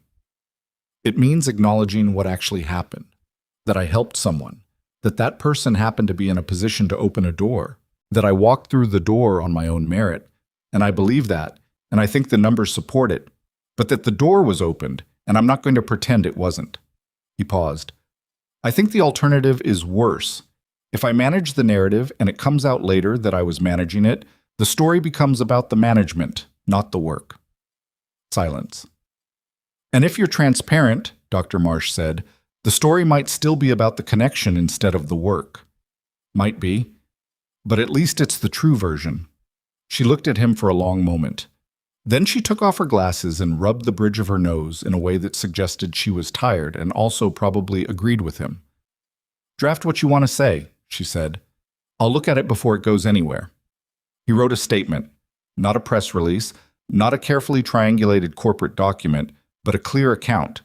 He described what had happened on the highway without melodrama. He described losing his job and what it had cost him. He acknowledged directly that Victoria Ashbourne had made a call to someone on Bridgelight's board after learning about his situation. He said that he understood why this raised questions and that the questions were fair. He said that the outcomes of the last 5 months were a matter of public record and that he would let them speak for the merit question, but that he had no interest in being the kind of person who benefited from someone's help and then obscured the help to protect his image. He sent it to Dr. Marsh. She called him 20 minutes later. "One edit," she said. "You write, 'I understand why this raises questions.' Change it to, 'I think these are the right questions to ask.' Subtle difference." "What's the difference?" "One is defensive. The other is someone who's actually thought about it." He made the change. The statement went out on a Friday morning. He did not watch the response in real time because real-time response monitoring was a form of self-harm he'd decided not to engage in. He went to work. He had 3 meetings, a working lunch with Devin about the expansion of the mentorship component, and a conversation with a program participant named Carol, 54, former assembly line supervisor, 8 months into rebuilding, who had just been offered a floor manager position at a distribution facility and wanted to talk through whether to take it. They talked for 40 minutes. He asked more than he advised. She made her own decision, and when she left his office, she looked like someone who had arrived at a conclusion through her own reasoning rather than someone who'd been told what to do, which was exactly the point. His phone had 27 notifications when he finally checked it at 4 p.m. He scrolled through the first several. The responses were not uniform. They were the messy, contradictory human range of responses that real information generates when it encounters real people. Some were skeptical. Some were moved. Some were people who'd had their own version of a door that someone had opened for them and who had complicated feelings about that. A woman who ran a workforce development organization in Cleveland had shared the statement with the note, This is what accountability looks like. A man Nathan had never heard of wrote a long comment about how everyone has help, and the difference is who admits it. A few were still hostile. That was fine. He hadn't written it to achieve unanimity. Victoria texted him that afternoon. Not a long message. I saw the statement. You didn't have to do that. He replied, I know. She wrote, thank you for being honest about the whole thing, including the part about me. He wrote, you did something worth being honest about. A pause. Then, Nathan. Yeah. I'm going to do something with this. The program idea. What you described in your statement about how doors get opened. I've been thinking about it for a few weeks and your statement made something click. I want to talk to you about it. He looked at his phone for a moment. When? He typed. Are you free Monday? He checked his calendar. He had a 10 a.m. and a 2 p.m., and the space in between that he'd been planning to use for a budget review that could move. Noon? He wrote. Haverford's? She replied. Same table. He put the phone down and looked at the community garden below his window, where the late afternoon light was doing what it does in fall. Coming in low and gold and a little unreal, making ordinary things look briefly significant. The garden was wrapping up its season. The tomato cages were empty. Someone had planted something in the far corner he couldn't identify from this distance. He thought about what she'd said. The program idea. What you described. He hadn't pitched a program in his statement. He'd just told the truth about how one person's choice to help another person had moved through the world, quietly, with consequences neither of them had predicted. But Victoria had heard something in it that he hadn't consciously put there, which meant she'd been thinking about something and his statement had landed inside that thinking at the right angle. He didn't know yet what she saw. He thought he was beginning to understand what kind of person she was, the way she held things in, processed them, and then came forward with them only when they were fully formed, the way she moved through the world without making a lot of noise about it, despite having every resource available to make as much noise as she wanted. The way she'd stood in the rain for 40 minutes on a highway and not once, in the entire time he'd been changing her tire, complained about the situation. Just stood there and managed it and made dry jokes and handed him the wrench when he needed it. He thought he liked that about her very much. He picked Lily up at 5:15 and she was in a mood, not a bad mood exactly, but the wound-up, overcrowded kind that happened when she'd been surrounded by people all day and needed to decompress and didn't yet have the vocabulary to name that need. She sat in the back seat and was quiet, which, for Lily, was a tell. Hard day? He asked. Medium day. What made it medium? A pause. Maya and I had a disagreement. About what?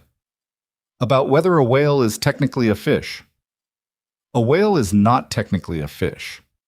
I know that, Lily said. I was trying to explain it to her. And? And she said I was being bossy. He chose his next words carefully, which was something he'd had to learn. Were you being bossy? A longer pause. Maybe a little, but I was also right. Both those things can be true at the same time. Lily was quiet for a moment. That's annoying. Being right and being bossy. Having to be less bossy even when you're right. He almost smiled. Yeah, that's a lifelong project, unfortunately. Do you have to do that? Every day. She considered this with the gravity of someone filing it away. Then, Dad? Yeah. Are things better now? Like, for real better? Not just better like you're telling me it's better. He looked at her in the rearview mirror, 7 years old, with the one persistent cowlick she'd had since birth that no comb had ever fully conquered, watching him with the careful attention of someone who had learned not to take everything adults said at face value. Yeah, Bug, he said. For real better. Not perfect, but actually better. She looked at him for another moment. Then she nodded. A small, satisfied nod. The kind that meant she'd taken the answer and assessed it and found it credible. Okay, she said, and looked out the window. He drove them home through the early dark of an Ohio autumn, the streetlights coming on block by block ahead of them, and thought about Monday, and about what Victoria had seen in his words that he hadn't known he was saying, and about the specific quality of a life that was genuinely, actually, imperfectly, stubbornly getting better. Not because circumstances had become easy, but because the direction of things had shifted in a way that felt real. And real, he had learned, was all you could actually ask for. Monday came in cold. The kind of cold that arrives in Columbus sometime in October and doesn't apologize for itself.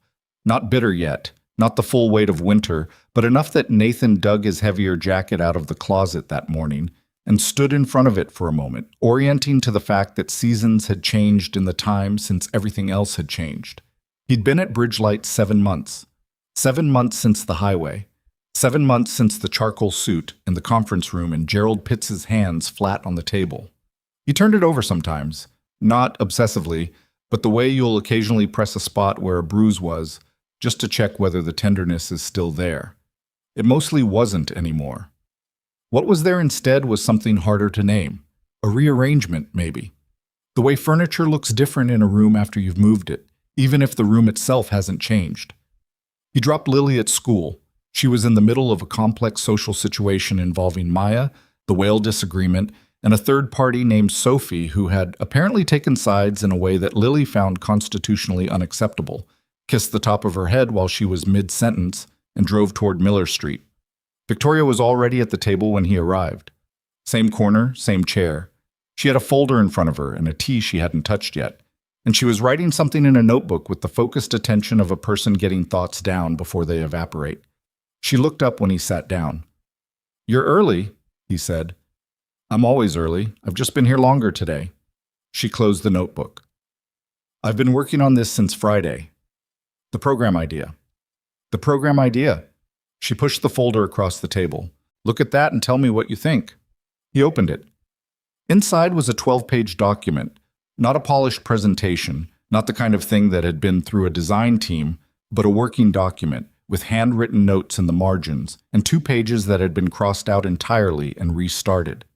The kind of document that showed its own thinking. He read it. He read it slowly because it warranted that, and Victoria drank her tea and didn't rush him, which he appreciated. She had the patience of someone who'd learned that pushing people through documents produced worse responses than letting them actually read.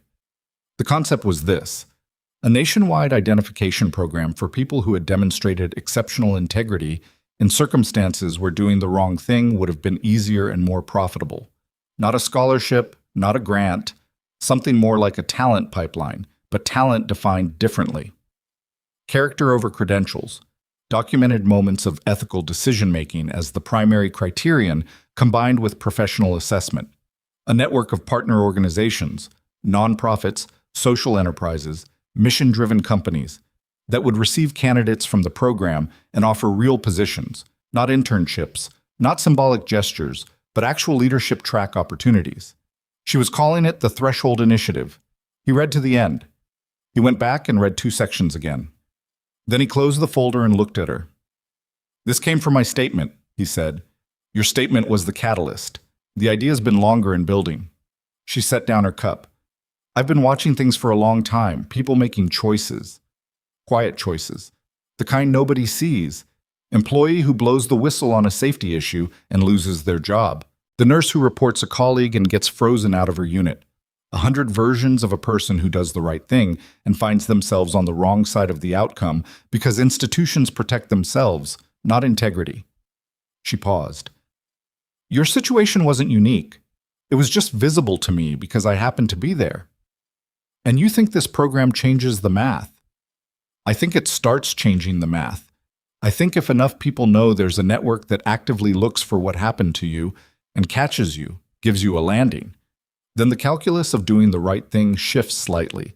It doesn't fix everything, but it shifts the calculation." She held his gaze. "I want Bridgelight to be a founding partner. I want you involved in the design." Nathan looked at the folder in front of him.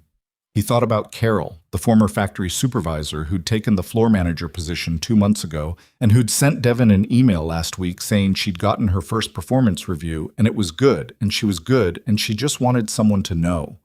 He thought about the man who'd aged out of foster care.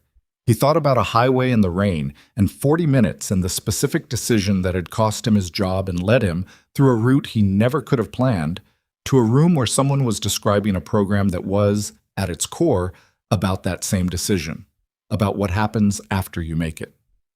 The identification process, he said. That's the hardest part. How do you find people who made a quiet choice that nobody saw? Some of them get found by what happens after, like you. The firing was visible even if the reason was obscured.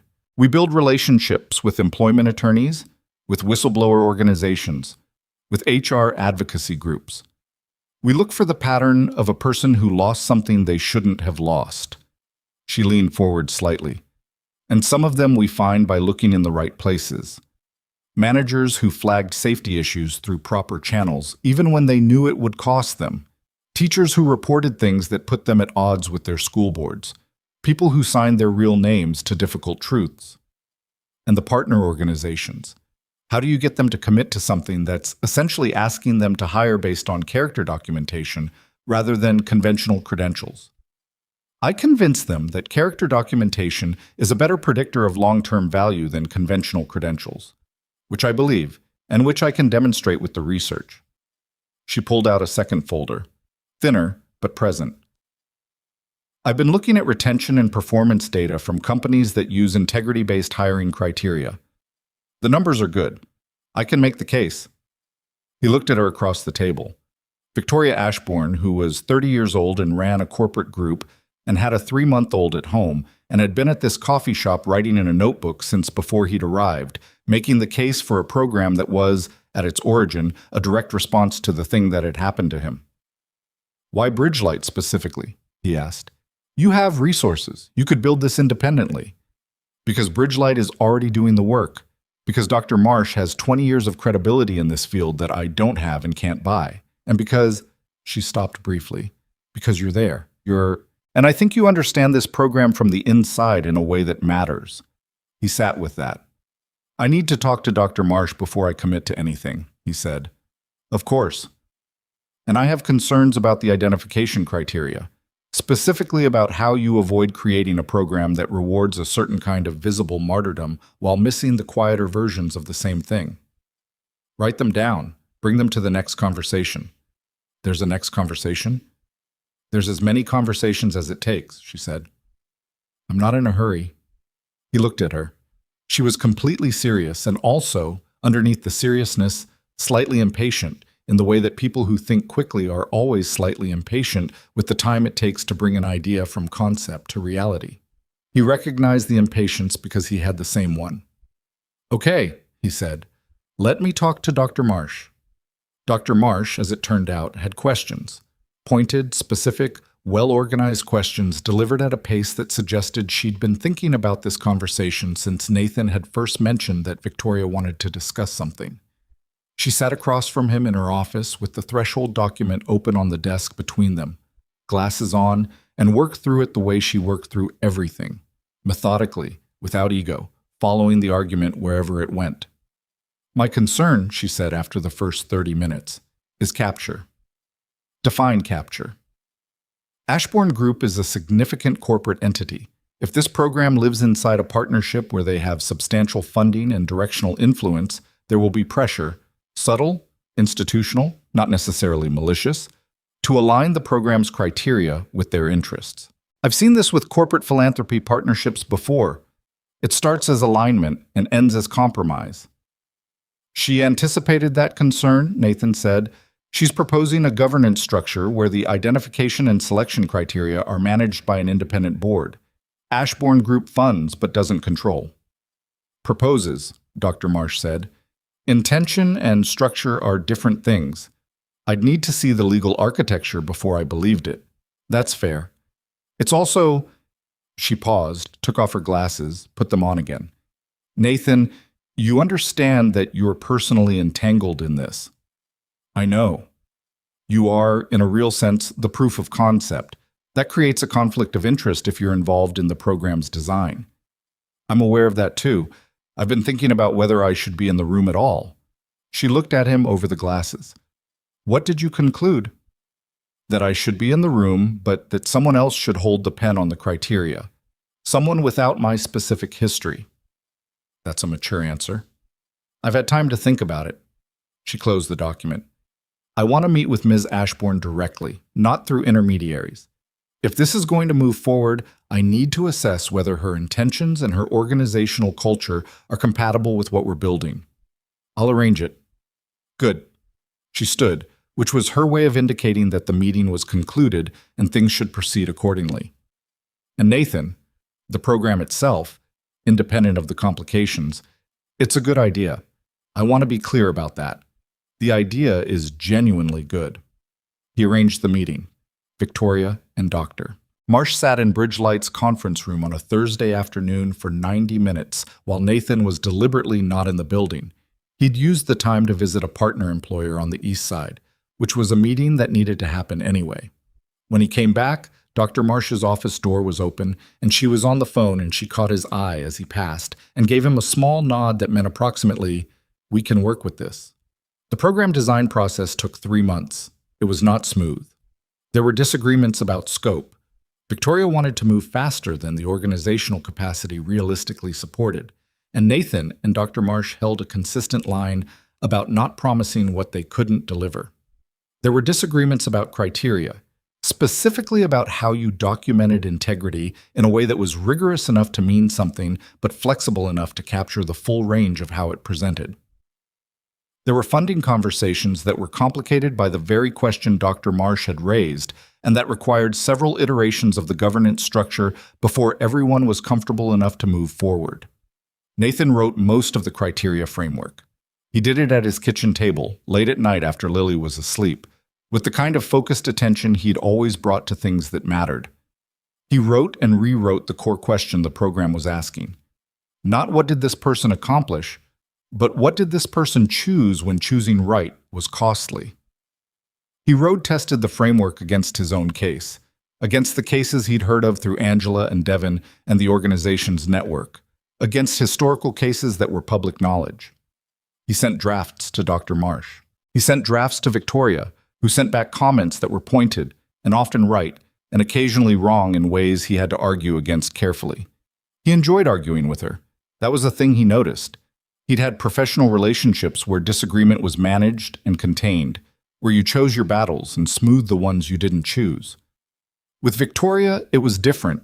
She wanted the pushback, actively, in the way that people who think rigorously want to have their thinking tested. When he told her she was wrong about something, she either argued back until she'd convinced him or until he'd convinced her, and either way, it was a better outcome than agreement for agreement's sake. They talked on the phone more than they met in person, because she was in Columbus part-time and her various offices part-time, and managing James's schedule around all of it, and he was managing Lily's schedule and Bridge Light's expanding programs. The phone calls happened at odd hours sometimes, once at 10:30 p.m., because she'd had a thought about the partnership agreement that couldn't wait until morning, and once on a Saturday morning when he was at the grocery store and answered without thinking and spent 20 minutes in the cereal aisle discussing program governance while Lily made unilateral decisions about which cereal was going in the cart. He didn't always agree with her. She was not always right.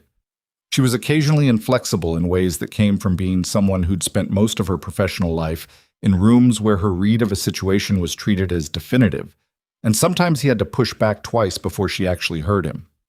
He found this annoying and also, underneath the annoyance, faintly humanizing. It made her easier to know. They met for dinner once, not at Haverford's, somewhere different, a quieter restaurant in the short north that she'd recommended. He'd thought of it as a working dinner, which was accurate, and also not the complete picture, which he was beginning to allow himself to acknowledge. They sat across from each other and talked about the program for an hour, and then about other things for another hour. And he drove home afterward with the particular clarity of someone who has stopped pretending something is only what it officially is. He said nothing about it. There were enough moving parts in both their lives without adding this particular complication before he'd figured out what it actually was. Then came February. Bridge Light's annual fundraising gala was a black tie event at a hotel in downtown Columbus, the kind of evening Nathan normally found professionally useful and personally taxing. He'd worn the same suit, now dry cleaned twice since the highway, and stood next to Dr. Marsh near the entrance as guests arrived. Victoria was coming. She was one of Ashbourne Group's representatives in the new partnership, which was now formalized and had been announced quietly to the relevant stakeholders. She arrived at 7:20, later than he'd expected, with an expression he recognized from previous encounters as the expression of someone who had handled 12 things in the car on the way there and was in the process of setting them aside.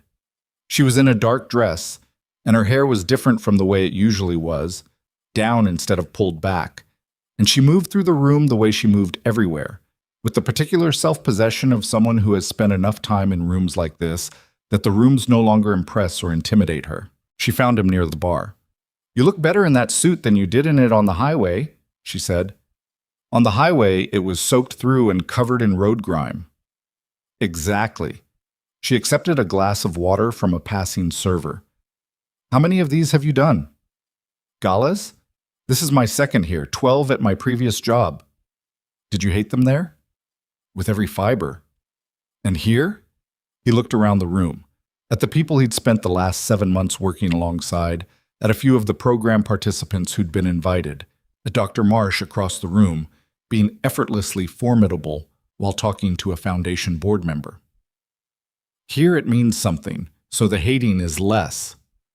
The evening moved, speeches, dinner, the careful choreography of these events that he'd learned to navigate.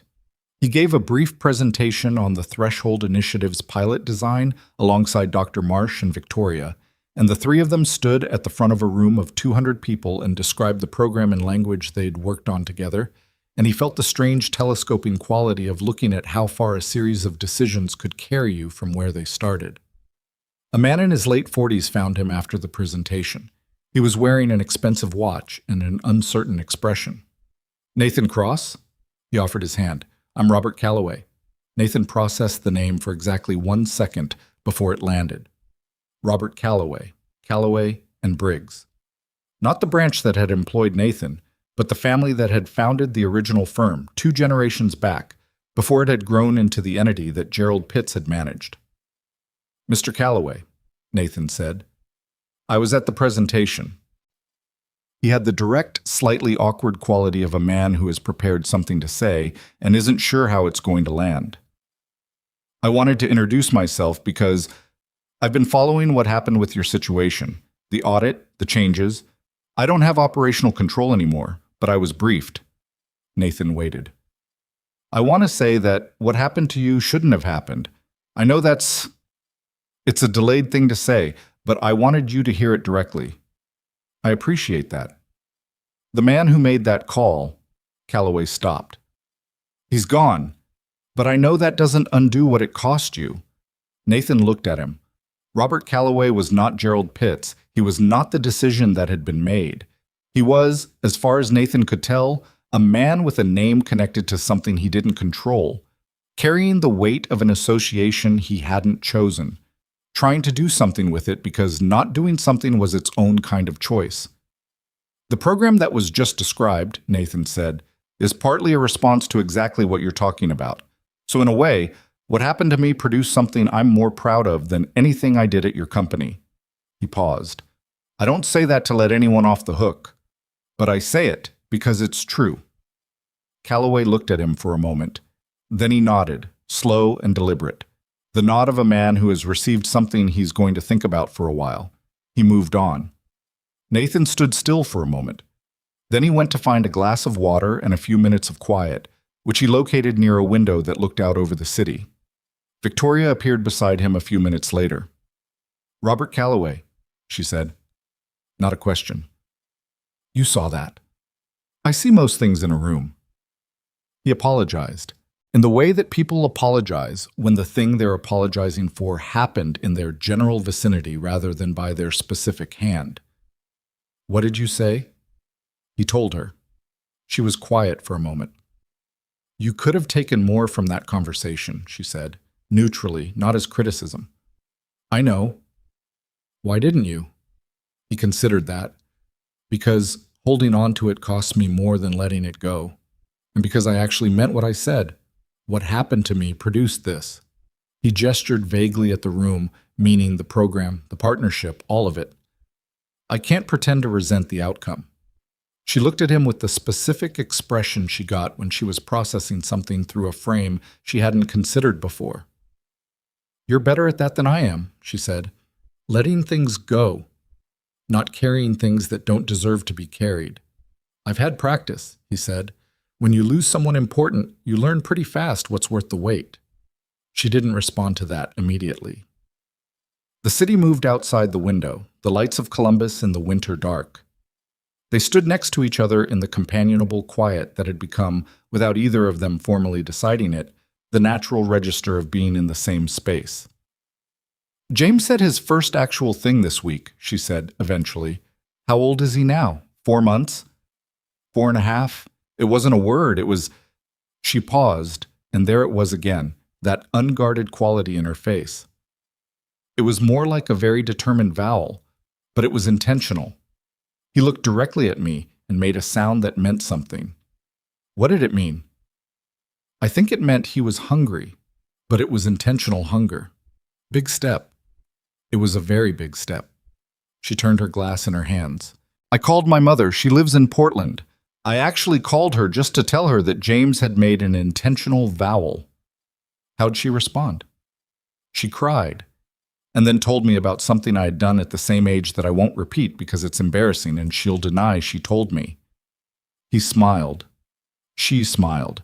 It was a brief and real exchange, the kind that lives in the gap between what you're officially doing and what's actually happening. The night continued. The gala wound down in the way these things do. The gradual diminishment of energy as people collected their coats and had their last conversations, and the room that had been full became the room that was thinning out. Nathan said goodnight to Dr. Marsh, who told him the event had gone well and that she'd been approached by 2 potential partner organizations for the Threshold Initiative and would debrief him Monday. He got his coat. He was in the lobby, waiting for the valet to bring the car, when his phone rang. The number was Victoria's. He frowned at it. She was somewhere in the hotel still, or had been 10 minutes ago. He answered. I'm outside, she said. Her voice was different. In the parking structure. I need... A pause that was longer than it should have been. Nathan, I need you to come. Something's happening. He was already moving. He found her in the parking structure on the 2nd level, sitting in the driver's seat of her car with the door open, and he understood within the first 3 seconds that something was seriously wrong. She was pale in a way that the sodium yellow light of the structure didn't explain. Her hand was pressed against her side with a deliberateness that looked controlled and felt frightened. What is it? He crouched beside the car door. I think something's wrong. With James. He's with my sitter, and I just got a call, and they said he's been crying for an hour and won't stop, and I was going to drive, and... She stopped. Her breathing was shallow. And I think something's wrong with me, too. I've been having pain since the afternoon, and I was going to manage it through the event, and now I can't. You've been in pain since the afternoon, he said. I was going to... Victoria. He kept his voice level because the situation required level. You were going to manage it through a 3-hour event. Yes. Okay. He stood. Give me your keys. I can drive. You just told me you can't. Give me your keys. She looked at him for a moment. That same calculation from the highway, the one where she was assessing the realistic situation against what she wanted the realistic situation to be. Then she handed him the keys. Where's James? He said. My apartment. 20 minutes. Call the sitter. Tell her we're coming, and tell me when this pain started and what it feels like. He got in the driver's seat and adjusted it, and she was already on the phone to the sitter, her voice shifting to the careful, steady register of a mother who is frightened and refusing to let the frightened part come through the phone. She told him about the pain while he drove.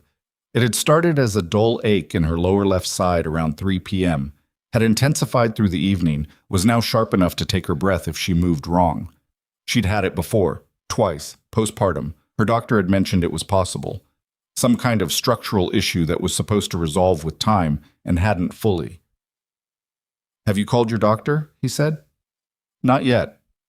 Call your doctor. It's 9:45 p.m. They have an after-hours line. Call it. She called it. He listened to her describe the symptoms with the same precise, controlled vocabulary she used for everything, clinical and calm, and only betrayed by the faint catch in her breath when the pain sharpened. The on-call physician asked several questions and said, "Come in, not tomorrow, tonight," and gave her the address of the affiliated urgent care facility. I need to see James first, she said to Nathan, hanging up. We'll see James and then go. If he's okay. We'll see James and then go, he said again. If he's okay, then we know he's okay and we deal with you. She was quiet for a moment. You don't have to do this. He glanced at her briefly. You said that to me on a highway once. That was different. You were alone then too. It's not that different. He turned onto her street. I called Mrs. Patterson. She's keeping Lily. She looked at him. When did you? When you were on the phone with the doctor. Nathan. It's handled. Look, is this it? Her building was a mid-rise on the riverside of downtown Columbus, nicer than the one he'd pictured from her general understatedness about her own life. The sitter, a young woman named Priya, met them at the door with James already in her arms, red-faced and hiccuping in the aftermath of sustained crying, his small face carrying the particular expression of a baby who's been very upset and is only now beginning to consider the possibility of not being upset. Victoria took him. Nathan watched her take the baby, watched the way her arms moved with the practiced certainty of 4.5 months of doing this, and watched James look at his mother and make the decision, visible, immediate, that things were now adequately okay. He put his head against her shoulder. She stood in her own doorway in a black dress from a fundraising gala, holding her son, and closed her eyes for 3 seconds. Then she opened them. He's okay. Yeah, Nathan said quietly. He's okay. She looked at Priya. Could you stay tonight? I need to go out, and I don't know how long. Of course, Priya said. Victoria held James for another minute. She said something to him quietly that Nathan couldn't hear and didn't try to. Then she passed him carefully back to Priya and turned to Nathan and said, Okay. The urgent care facility was 20 minutes away. He drove. She sat in the passenger seat of her own car and looked out the window. And Nathan said little because the situation didn't require words. It required someone driving steadily through the nighttime streets of Columbus while she managed whatever she was managing. I'm not good at this, she said, somewhere around the 10-minute mark. At what? At needing things. Needing help. She said it without drama, just observation. I've been doing this. All of it, the company, James, all of it, by myself for a long time. I know how to handle things alone. I know, he said. This is the second time you've shown up when I was alone and couldn't handle something. The first time I was just passing through. This time I was at the same event. That's not the distinction I'm making. He didn't say anything to that. I'm not very good at saying thank you, she said. The first time I tried to pay you, and you wouldn't let me. The second time I don't even have cash. I don't want cash. What do you want? He took a breath, kept his eyes on the road. Nothing right now. You're in pain and we're 5 minutes from a clinic. We can figure out what I want later. She was quiet. Then, very quietly, okay. The clinic was bright and institutional and mostly empty at this hour. A nurse triaged her quickly and efficiently and took her back, and Nathan sat in the waiting room in his suit from the gala and a chair that was designed for waiting rather than comfort, and waited. He waited the way he'd learned to wait in hospital spaces, not fighting it, not watching the clock with the specific anxiety that comes from helplessness, but just inhabiting the waiting. He'd had practice. He knew how to be in these rooms. He texted Mrs. Patterson to confirm Lily was settled. She replied with a photo. Lily, asleep on the Pattersons' couch in her school clothes because she'd been too tired to change, with the family's elderly beagle pressed against her legs. He looked at the photo for a moment and sent back a heart because he didn't have words for what it did to him. His daughter asleep and safe and completely unaware of the particular adult night that was happening somewhere across town. He sat for an hour. A doctor he didn't meet came through twice. The nurse updated him at the 40-minute mark. Ms. Ashbourne was stable. It was what they'd suspected, some postpartum musculoskeletal issue that had been aggravated by a long evening of standing, nothing dangerous. They wanted to keep her another 30 minutes for monitoring. He said thank you and went back to the chair. Victoria came out at 11:40 p.m. in the same dress and a hospital blanket someone had given her for the car, looking tired in the specific way that follows sustained pain releasing, the boneless exhaustion of a body that has been tense for hours and has finally let go. She sat next to him. They're right, she said. It's the same thing my doctor mentioned. Apparently I've been doing too much. Attending a 3-hour gala in the late stages of recovery from, I'm aware. I'm just confirming you're aware. I've been managing. You've been managing while in pain since 3 o'clock in the afternoon. He looked at her. Not unkindly, just directly. Victoria, that's not managing. That's just suffering with better posture. She was quiet for a moment. Then something in her face shifted. The composed surface moving in a way it rarely did, or rarely did where he could see it. I know, she said. I just don't know how to... She stopped. Started again. When you're the person who handles things, you don't always know how to stop handling things, even when you need to. I know that one personally, he said. Yes. She looked at him. You do. They sat in the waiting room of an urgent care clinic in downtown Columbus at nearly midnight, in their gala clothes, and the fluorescent lights hummed, and the place smelled like every medical facility on the planet, that particular antiseptic quiet. And Nathan Cross sat next to Victoria Ashbourne and thought about how little the actual important moments of life resemble anything you'd planned for, and how that was maybe the most honest thing about them. I want to ask you something, she said. Okay. James is going to need people in his life, beyond me, beyond the family I have, which is not absent, but not close, not in the way that matters for a child. She paused. I don't have a lot of people in my life that I actually trust. I'm aware of that. It's a byproduct of being... She gestured at herself in a way that encompassed everything the gesture could mean. What I am. What are you asking? She looked at him steadily.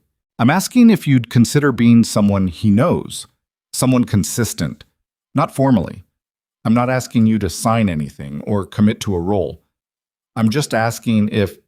She stopped again. He waited. You showed up tonight because I called, and I knew you'd show up because you're the kind of person who shows up, and I want my son to know people like that. Nathan looked at her. The hospital blanket, the gala dress, the honest exhaustion of a woman who kept everything running and had run herself into a clinic on a Monday night because she didn't know how to stop. Yeah, he said. I'll be someone he knows. She held his gaze for a moment. Then she nodded, the same small, decisive nod she used when something was settled and she was ready to move on. Can you drive me home? She asked. That was always the plan, he said. He drove her home through streets that were quiet now. The city turned inward and private in the late hours. She sat in the passenger seat with the hospital blanket around her shoulders and her head tilted slightly toward the window, and she fell asleep somewhere around the 8-minute mark. The sudden, absolute sleep of someone whose body had been waiting for permission. He drove carefully. He got her home, woke her gently in the parking structure, walked her to the elevator because he wanted to confirm she got there. Priya opened the door with James asleep against her shoulder and relief visible on her face. Nathan said goodnight at the doorway. Victoria stopped him with a hand briefly on his arm, just a touch, brief and deliberate. Nathan? Yeah, thank you. She said it differently this time, not the careful, formal thank you of someone repaying a debt. Something else. He looked at her. Get some sleep. I will. He walked back to the elevator. Behind him, he heard the door close and the quiet of the hallway, and his own footsteps on the floor, and below that, the specific sound of a night that had cost something and produced something in return, in the way the most important nights usually do. He drove home in her car, which he'd need to return tomorrow, and sat in the parking lot of his building for a moment before going up. He thought about the gala, the presentation, Robert Calloway's uncertain face. He thought about a hospital waiting room and a woman in a black dress and a hospital blanket being very honest about something she found very hard to say. He thought about Lily asleep on a neighbor's couch with a beagle, and James asleep with a sitter, and 2 single parents doing the daily recalculation of what was manageable and what wasn't.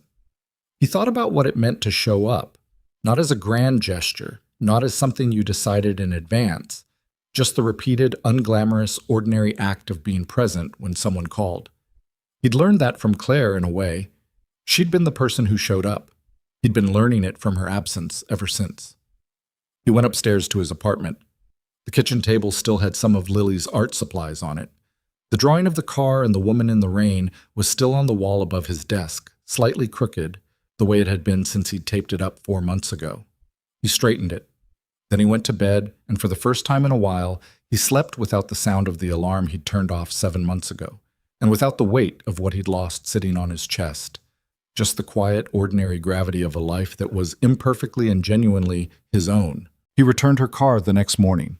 It was a Tuesday, early, the kind of morning that had no strong opinions about itself. Gray sky, cold without being dramatic about it, the city going through its routines with the resigned efficiency of a place that had done this 10,000 times before. He drove the sedan to her building and left the keys with the front desk because she'd texted at 7 a.m., saying she was taking the doctor's advice and staying horizontal until at least noon. And he walked the 12 blocks back to his own building because the walk seemed useful, seemed like a way to let the previous night settle into whatever shape it was going to take. He was thinking about what she'd asked him, not the logistics of it. Those were simple enough, but the weight behind the asking. Victoria Ashbourne, who managed a corporate group across multiple states and sat on 4 boards and negotiated contracts that contained more zeros than Nathan had ever been adjacent to, had sat in a hospital waiting room in a gala dress and asked him to be someone her son could count on. She'd asked it directly, without dressing it up, and the directness was what had hit him hardest. He'd spent enough time around people who asked for things indirectly, who wrapped requests in so many layers of implication that you had to excavate the actual need. That directness from someone who found it difficult felt like a different language. One he recognized as valuable precisely because it cost her something to use it. He picked Lily up from Mrs. Patterson's on the way back. Lily was awake and already dressed and eating toast at Mrs. Patterson's kitchen table with the composed efficiency of a child who had adapted to the situation and found it mostly acceptable. She looked up when Nathan came through the door. "The dog snored," she reported. "All night. Sorry. I didn't mind, actually. It was kind of comforting." She ate the last of her toast. "Is everything okay? You look like you were up late." "I was up late. Everything's okay." She studied him for another moment. The particular assessment of a child who has learned that okay is a word adults use to cover a wide range of actual situations. Then she apparently decided the situation was within acceptable parameters, because she got her backpack and said goodbye to Mrs. Patterson and took his hand in the doorway with the naturalness of someone who has been doing this specific thing long enough that it requires no decision. He walked her to school. He did not drive. He had time, and the walk seemed right. The two of them on the morning sidewalk with the cold air and the specific quiet of a weekday before the day's noise had fully assembled itself. Lily talked about the beagle. She decided his name was Walter, which was not his name, but Mrs. Patterson had confirmed he answered to it, so she considered this a victory. "Dad," she said, somewhere on the last block. "Yeah." "Is the lady okay? The one from your work thing last night?" He glanced at her. "How did you know about—" "Mrs. Patterson said you had to help someone. She said it in the way where she meant a friend, not a work person." "She's—" He paused. "She's both, actually. And yeah, she's okay." Lily processed this. "Is she the one from the drawing? The car in the rain?" He looked at her sideways. "What do you know about that drawing?" "I drew it, Dad. I know what I drew it of." "You drew it from things I mentioned." "You mention things in a way that tells you stuff." She said this with the confidence of someone stating an observable fact rather than making a claim. "You mentioned the lady on the highway like 4 times. You never mention work stuff 4 times. He stopped himself from smiling too obviously. "She has a baby," he said. "A boy named James. She was at an event last night and wasn't feeling well, and I drove her to a clinic. She's fine." "James," Lily repeated. "That's a good name. Old-fashioned good. High praise." "It is." She stopped at the school entrance and turned to look at him. "Will we meet them sometime, her and James?" "Maybe," he said, "if that's okay with you." She thought about it with the gravity she applied to things she actually cared about. "I'm okay with it," she said. "I like babies. They don't have opinions yet. You'll change your mind on that." "Maybe." She adjusted her backpack. "Love you, Dad." "Love you, Bug." He watched her go and stood for a moment on the sidewalk with his hands in his pockets, and thought about his daughter, her observations, her readiness, the way she moved through the world with a kind of open-handed confidence that he hoped she'd keep. He didn't know where it came from, that quality. Not from him exactly. He'd always been more careful than confident. Maybe from Claire, who had been the braver of the two of them in all the ways that required you to put something real on the table. He went to work. The Threshold Initiative launched its pilot in March. It launched quietly, the way things that are designed to last tend to launch. Not with a press event and a countdown, but with a working system, a small team, and 12 candidates across 4 states who had been identified through the partner network and assessed through the criteria framework Nathan had spent 3 months refining. 12 people who had made a difficult, costly choice and been punished for it in some form, and who now had a path to something real. He read all 12 files personally before the launch, not because it was his job to. The selection process had its own team, its own oversight, but because he felt it was important to understand who the program was actually for at this specific moment, in these specific lives, before it became a concept too large to see the people inside it.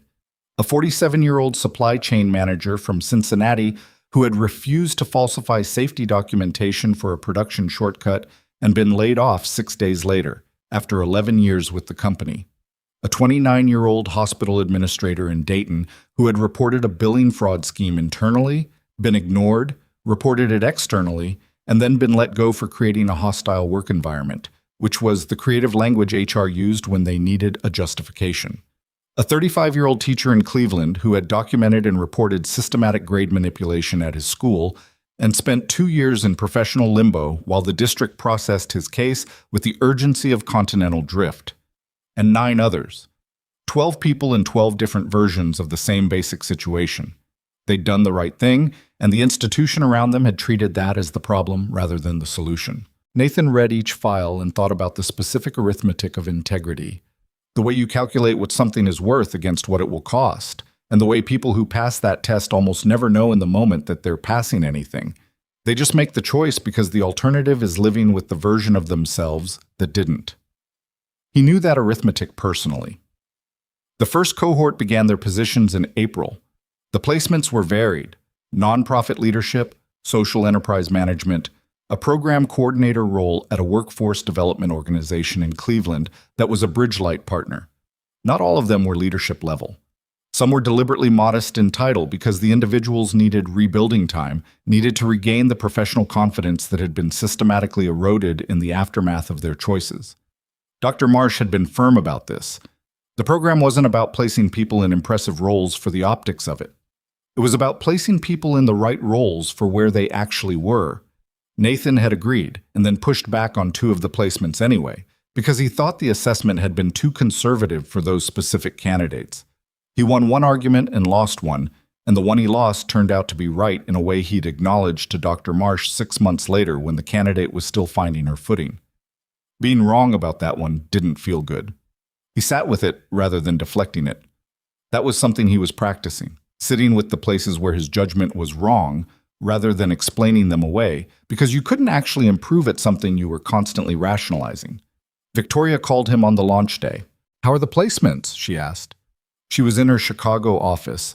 She'd been splitting time between Columbus and Chicago since January, a schedule she maintained with the logistical precision of someone who had worked out exactly how many hours could be extracted from a week before the week became unsustainable.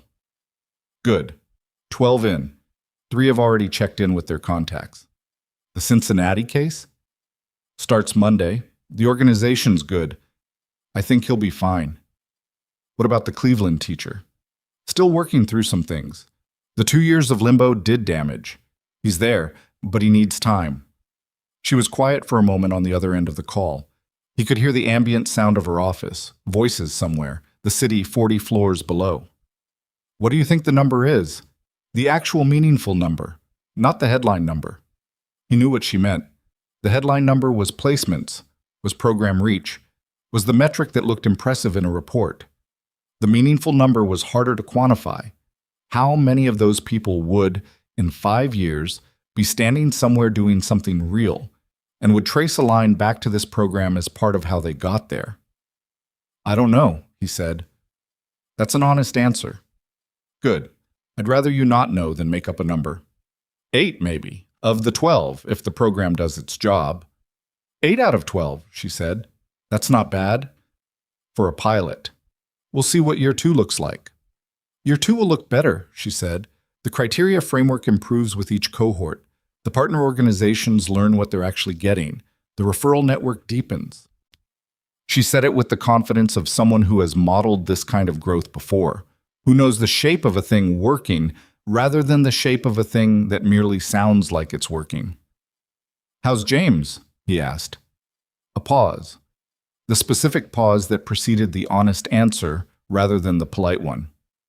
He's teething, aggressively. I've had 4 consecutive nights of interrupted sleep.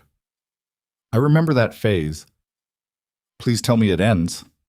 It ends. When? I don't remember exactly, but it ends. You wake up one morning and you realize it's been 3 nights in a row without, and it's just over. That's not a precise timeline. No, but it's true. She made a sound that was something between a laugh and exhaustion. I'll hold on to that. Come to Chicago sometime. I want to show you what the Threshold team here is building. Send me dates. I'll send you dates. The call ended. He went back to the 12 files on his desk and thought about 8 out of 12, and about what it meant to hold a number that honest, that imprecise, that genuinely uncertain, and to move forward anyway because the uncertainty of good outcomes was still worth more than the certainty of doing nothing. April moved into May. The pilot continued. The program's first serious complication arrived in the form of a partner organization that had committed to 2 placements and was, by May, clearly not giving those candidates the structural support the partnership agreement required. Not dramatically. No one was being mistreated. No one's situation was actively worse. But the candidates were being parked rather than developed, given work that didn't use what they brought, managed by people who hadn't been part of the partnership agreement and didn't understand what they'd received. Nathan caught it through the check-in calls he did personally with each placed candidate every 3 weeks. It was the Cincinnati supply chain manager, a man named Paul, who said, after the 3rd call, something that was technically positive but carried underneath it a texture Nathan recognized immediately. It's fine, Paul said. I'm not sure exactly what I'm supposed to be doing yet, which I know is normal in a new role. I just thought there would be more structure by now. How long have you been there? 6 weeks. And the onboarding was kind of general. They seem like good people. I just don't think they entirely understood what the program was sending them.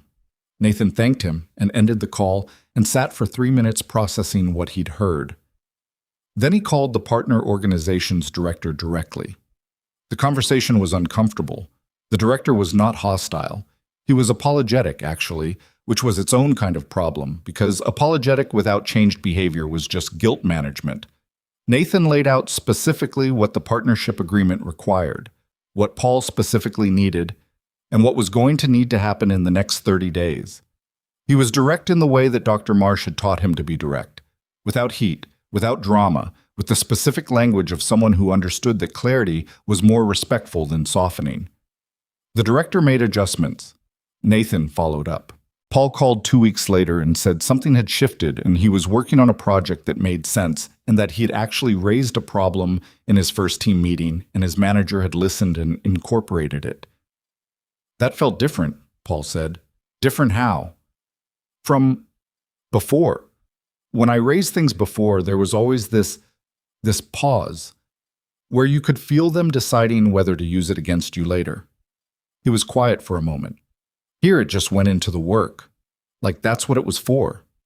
Nathan wrote that down. Not the sentence exactly. He wasn't a quotes collector. He was a pattern recognizer. But the thing behind the sentence, the specific relief of a person who had been conditioned to expect punishment for honesty, discovering that the conditioning didn't apply here. That was the thing the program was trying to create. Not opportunity in the abstract, the specific experience of a culture that treated your integrity as an asset rather than an inconvenience. He wrote a reflection document that week and sent it to Victoria and Dr. Marsh. It was 2 pages, which was longer than he'd intended, but it said things he thought needed to be said at this specific stage of the program's development.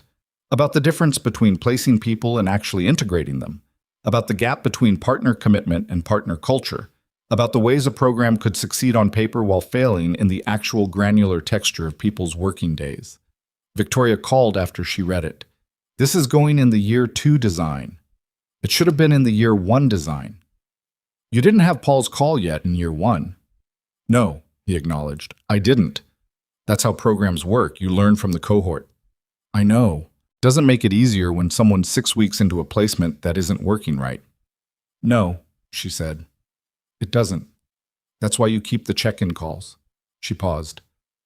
Nathan, the fact that you caught this in 6 weeks rather than 6 months, that's the program working. Not failing. Working. He sat with that. I know, he said finally. You want to get it right for all of them. Yes. I know, me too. That's why we do the work we're doing instead of the easier version of it. She said it plainly, without sentimentality. We can talk more about the year 2 design next week. Are you free Thursday? Thursday works. Haverford's? I was going to suggest somewhere different. A pause. Why? Because we've had every significant conversation about this program at the same table, in the same coffee shop, and eventually that table is going to have some kind of historic marker on it, and I'd rather diversify. She laughed. Actually laughed. The real one. The one that surprised her. Fine, you pick. He picked a place on the east side that Devon had recommended. Smaller than Haverford's, a little noisier, with better food and less history. They sat there on a Thursday in May and talked for 3 hours and ate actual food instead of just drinking coffee, and somewhere in the 3rd hour the conversation moved from the program to other things with the naturalness of water finding its own level. And he thought about what he'd told himself in the winter, about the thing that was more than professional, but that he hadn't named because naming it required certainty he wasn't ready to claim. He was beginning to feel more certain. He didn't say anything that Thursday, but he stopped pretending he wasn't feeling it, which was its own small act of honesty, the kind you do privately before you do it out loud. The summer came in humid and heavy. Lily finished 2nd grade with a report card that her teacher said reflected a child of considerable capability and also, more than once, strong opinions. Nathan taped the report card next to the drawing of the car and the woman in the rain, and the wall above his desk was becoming a kind of accidental gallery of things he wanted to keep looking at. James had graduated from intentional vowels to something approximating real words by June, Mama reliably, no with considerable enthusiasm, and something that might have been more or might have been a general noise of wanting that James deployed strategically at mealtimes. Lily met him for the first time on a Saturday in late June, when Victoria brought him to the East Side Park near Nathan's apartment, because the weather was finally reasonable, and James had reached the age where he needed to be outside doing things, or he became a domestic hazard. Nathan watched his daughter meet the baby with the same analytical attention she brought to everything new. James regarded her from the blanket on the grass with the evaluating expression of a 7-month-old who had opinions but not yet the mechanism to fully express them. Lily sat cross-legged at the edge of the blanket.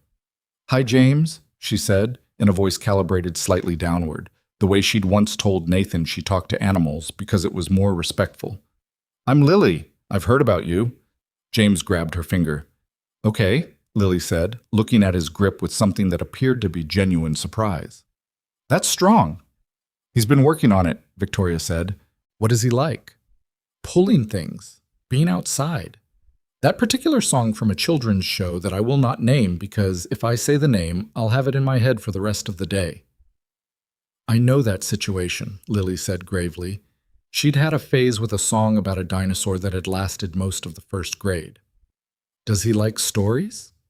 "Probably. He's a bit young to—" "I'll tell him a short one," Lily said, already settled into the decision, and turned to James with the purposeful confidence of someone about to do something useful. "Okay, James. So there's this whale, and she's not a fish, which is important, and she lives in the ocean, and everyone keeps calling her a fish, and she knows they're wrong, but she's not sure whether to say something about it." Nathan and Victoria sat on the bench behind the blanket. He watched his daughter tell a 7-month-old a story about a whale with incorrect taxonomy, and he watched James watch her with the concentrated attention that babies give to things that seem interesting, and he felt something shift in him in a way that was final rather than preliminary. The kind of shift that tells you a thing has been decided, even if you haven't said it out loud yet. "She's remarkable," Victoria said quietly. "She thinks the whale story is a moral parable." "It is, isn't it? Say the thing that's true even when people push back." "She's 7. 7-year-olds can be right." He looked at her. She was watching Lily and James with that rare, unguarded quality on her face, the one he'd only seen a few times and had come to understand was the most honest version of her. Not the executive, not the carefully constructed public persona, but the actual person who ran all of it. "Victoria," he said. She turned. "I want to say something, and I'd rather say it when I'm not driving you to a clinic or in the middle of a work conversation." Her expression didn't change dramatically, just a slight settling, like she'd been waiting for the coordinates of this conversation and had just received them. "Okay," she said. "I think—" He stopped, tried again, because the first version had been too qualified. "I'm not good at this. I haven't done it in a long time, and I'm aware of that. But I think what I'm feeling is something that should be said rather than managed." She waited. "I'd like to know if there's a version of this." He gestured between them, which was imprecise but was the best physical language he had for it. "Where it's more than what it currently is. I'm not asking for an answer right now. I'm just—" He exhaled. "I'm telling you it's there. For me." The park moved around them. Lily was on the second act of the whale story. James had not released her finger. Victoria looked at him for a moment. Not the assessing look. The other one. The one he'd categorized as real. "I've been doing the same thing you've been doing," she said. "Calling it professional. Telling myself the timing's complicated. Noting that we work together on something that matters, and that complicating it is a real risk." She paused. "All of which is true." "Yes," he said. "All of that's true. And I've also been," she said more carefully, "aware that the best thing that's happened to me in the last year, outside of James, has been having someone who shows up, without calculation, without needing anything back." She looked at the blanket where Lily was crouched over the baby with absolute committed attention. "You told me on the highway you didn't stop for anything in return." "I didn't." I know you didn't. That's exactly the problem." She looked back at him, and there was something almost rueful in it. It's very difficult to keep the right distance from someone who's just genuinely good. He sat with that. The word good landed differently than compliments usually did, because she didn't use words casually, and she didn't say things she didn't mean, and good from Victoria Ashbourne was not a platitude. It was a considered assessment. "I'm not good at everything," he said. "I'm bad at delegating. I hold grudges longer than I should. I've made the same mistake twice in the same week more times than I'd like to admit." "I know." She didn't say it dismissively. She said it like someone who had been paying attention. "And I'm inflexible about things I should be flexible about. I don't tell people when I'm struggling until I've struggled long enough to make things worse. I pick fights in meetings when I'm not actually right. I've noticed that. I'm aware." A pause. "I'm just saying I'm not a simple proposition." "Neither am I." "No." She looked at him. "So, we both know that." "We both know that," he agreed. A silence that was not uncomfortable. Lily was now explaining to James the biological classification system as it pertained to marine mammals, with a thoroughness that suggested she'd researched this specifically. "I'm not saying let's figure it all out today," Nathan said. "I'm just saying I wanted to tell you the thing, rather than keep not telling you." "I appreciate that." She hesitated. "I don't move fast at things that matter." "I know, neither do I. But I'm—" She stopped. The composed surface and underneath it, the actual thing. "I'm not saying no. I'm saying I want to be careful with something that I don't want to handle badly." "That's all I needed to hear?" he said. She looked at him for another moment. Then she looked back at the blanket, where Lily had apparently reached the conclusion of the whale story because she was saying something that had the cadence of an ending. And James, who could not possibly have understood a word, was looking at her with his full and serious attention as if he understood everything. The summer moved through July and into August with the specific momentum of a period that was going somewhere, even on the ordinary days. Nathan and Victoria moved through their work together, through the program, through the careful and unhurried pace of two people who had told each other the true thing and were now living in the territory that opened up after. It was not simple. It was not without friction. They still disagreed about program decisions, still had to manage the question of their personal relationship against the professional one, still navigated the complicated reality of two lives with two children and two complicated histories and two sets of demands that didn't always align. It was also, in the ordinary and genuine sense of the word, good. Good the way things are good when they're real. Not frictionless, not cinematic, not the version of things that exists in the edited story you tell later, but good in the actual texture of the days. Good in the way a Tuesday morning could be when he drove across Columbus to have coffee with her and James, and they sat in her kitchen while James practiced standing against the coffee table with the absolute commitment of someone who has decided walking is going to happen and is ready to begin the engineering, and Lily was at school, and the morning was ordinary, and that ordinariness felt like the thing itself rather than the absence of something better. The 1-year mark fell on a Wednesday in March. The exact date, not the anniversary of the firing, which he didn't celebrate, but the anniversary of the morning on the highway. The rainstorm, the flat tire, the decision. He knew the date the way you know certain dates, not because you track them formally, but because they've embedded themselves in the calendar of your inner life and appear each year with a kind of quiet recognition. He was at his desk at Bridgelight when it occurred to him. He looked up from his screen and looked out at the community garden, which was beginning its second year with the kind of ambitious planting that suggested someone had spent the winter reading seed catalogs and planning in ways that exceeded what the space could actually hold. 1 year. He thought about what a year had cost and what it had built. The Threshold Initiative's first cohort had been in their placements for 11 months. 9 of the 12 were, by any reasonable measurement, doing well, not perfectly, not without challenges, but tracking in the right direction, building things, contributing things. Paul from Cincinnati had been promoted. The Cleveland teacher had taken a consulting role with the school district 3 months in and was, according to his check-in calls, doing the work that mattered in the way he'd always understood that work should be done. 2 of the 12 had required adjustments, 1 major, 1 minor. 1 had left their placement voluntarily, for reasons that were personal and legitimate, and was in conversation with the program about a different path. Not all 8. 7.5 if he was being precise, which he was. He'd told Victoria 8 was the number he hoped for. 7.5 was close enough to honest that it felt like something. He thought about Gerald Pitts. He hadn't thought about him in a while, which was itself a kind of information. At some point in the winter, Gerald had become background, not forgiven exactly, not forgotten, just relocated to the part of the story that wasn't about him anymore. He'd heard, through Angela's network of reliable sources, that Gerald had spent most of the previous year in some professional purgatory, consulting work that wasn't quite taking off, a reputation that the audit had complicated in ways that were quiet but lasting.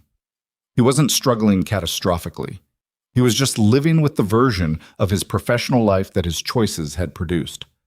Nathan didn't feel satisfaction about that.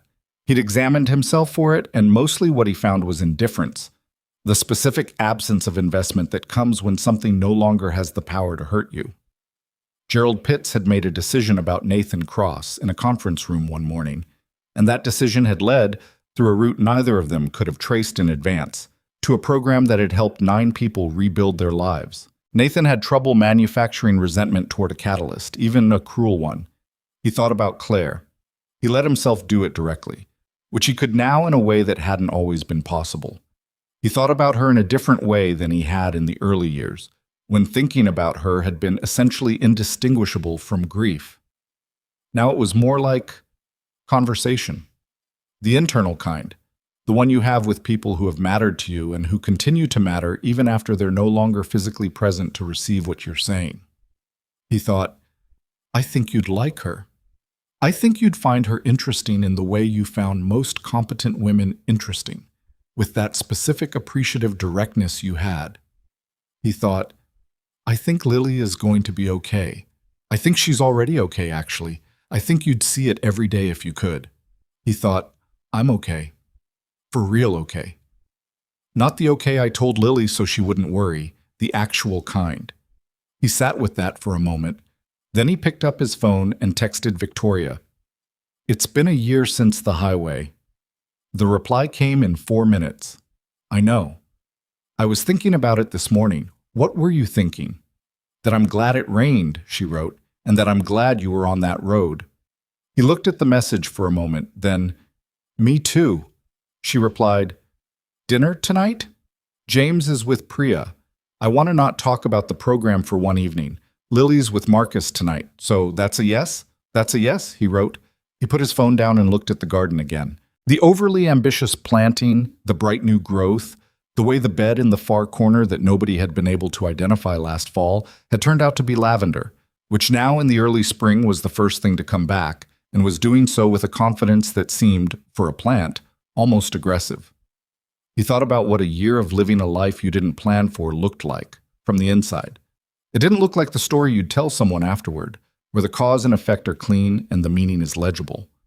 It looked like a lot of ordinary days strung together, interspersed with moments that cracked something open, most of which you didn't recognize for what they were until later, when you had the distance to see the shape of them. It looked like a rainy morning and a woman on her knees and a decision you made before you'd fully decided.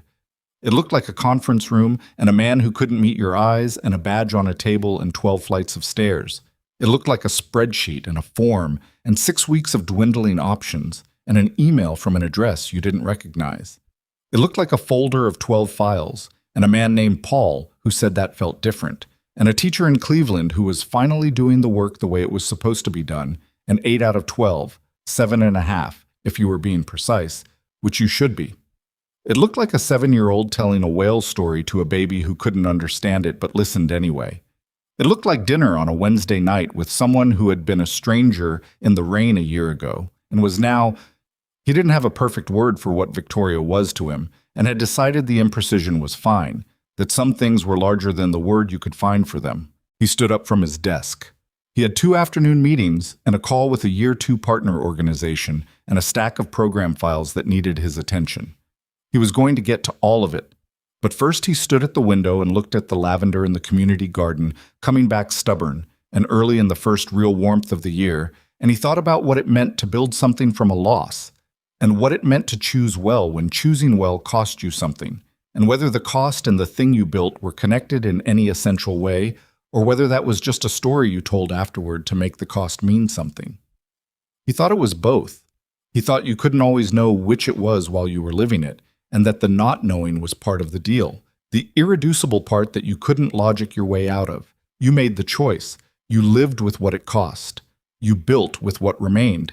And sometimes, not always, not as a guarantee, not as a cosmic reward system, just sometimes, with the specific contingency of actual life. What you built was worth more than what you'd lost.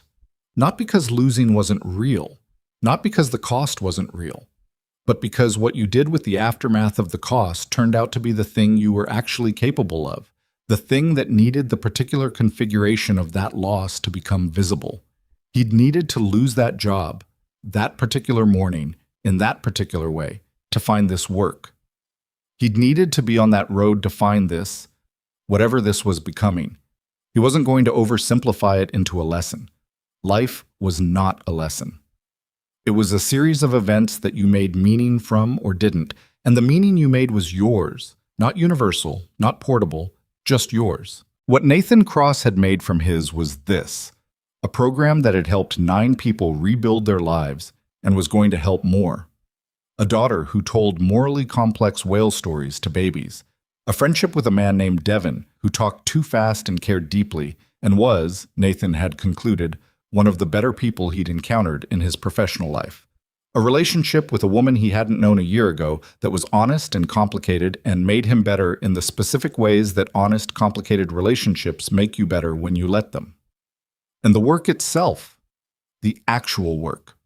Walking into a building every morning where things that mattered were happening, where the outcome of what you did in a day was legible in the lives of real people, where the gap between effort and result was small enough to see across. He had wanted, for so long, to give Lily a secure childhood.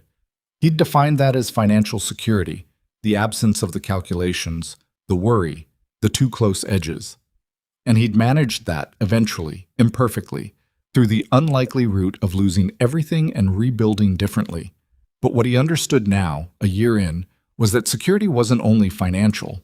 The most important thing he'd given his daughter in the last year wasn't the better apartment they'd moved into in January, or the school supplies bought without calculation, or the fact that when the permission slip came home, he signed it without thinking twice. The most important thing was the example of what you did when things went wrong. You stayed. You worked. You helped the person on the side of the road because they needed it, even when it cost you something real. You told the truth about how you got where you were. You showed up for those people who needed showing up for, even in the middle of the night, even when you were tired, even when it complicated things you hadn't sorted out yet.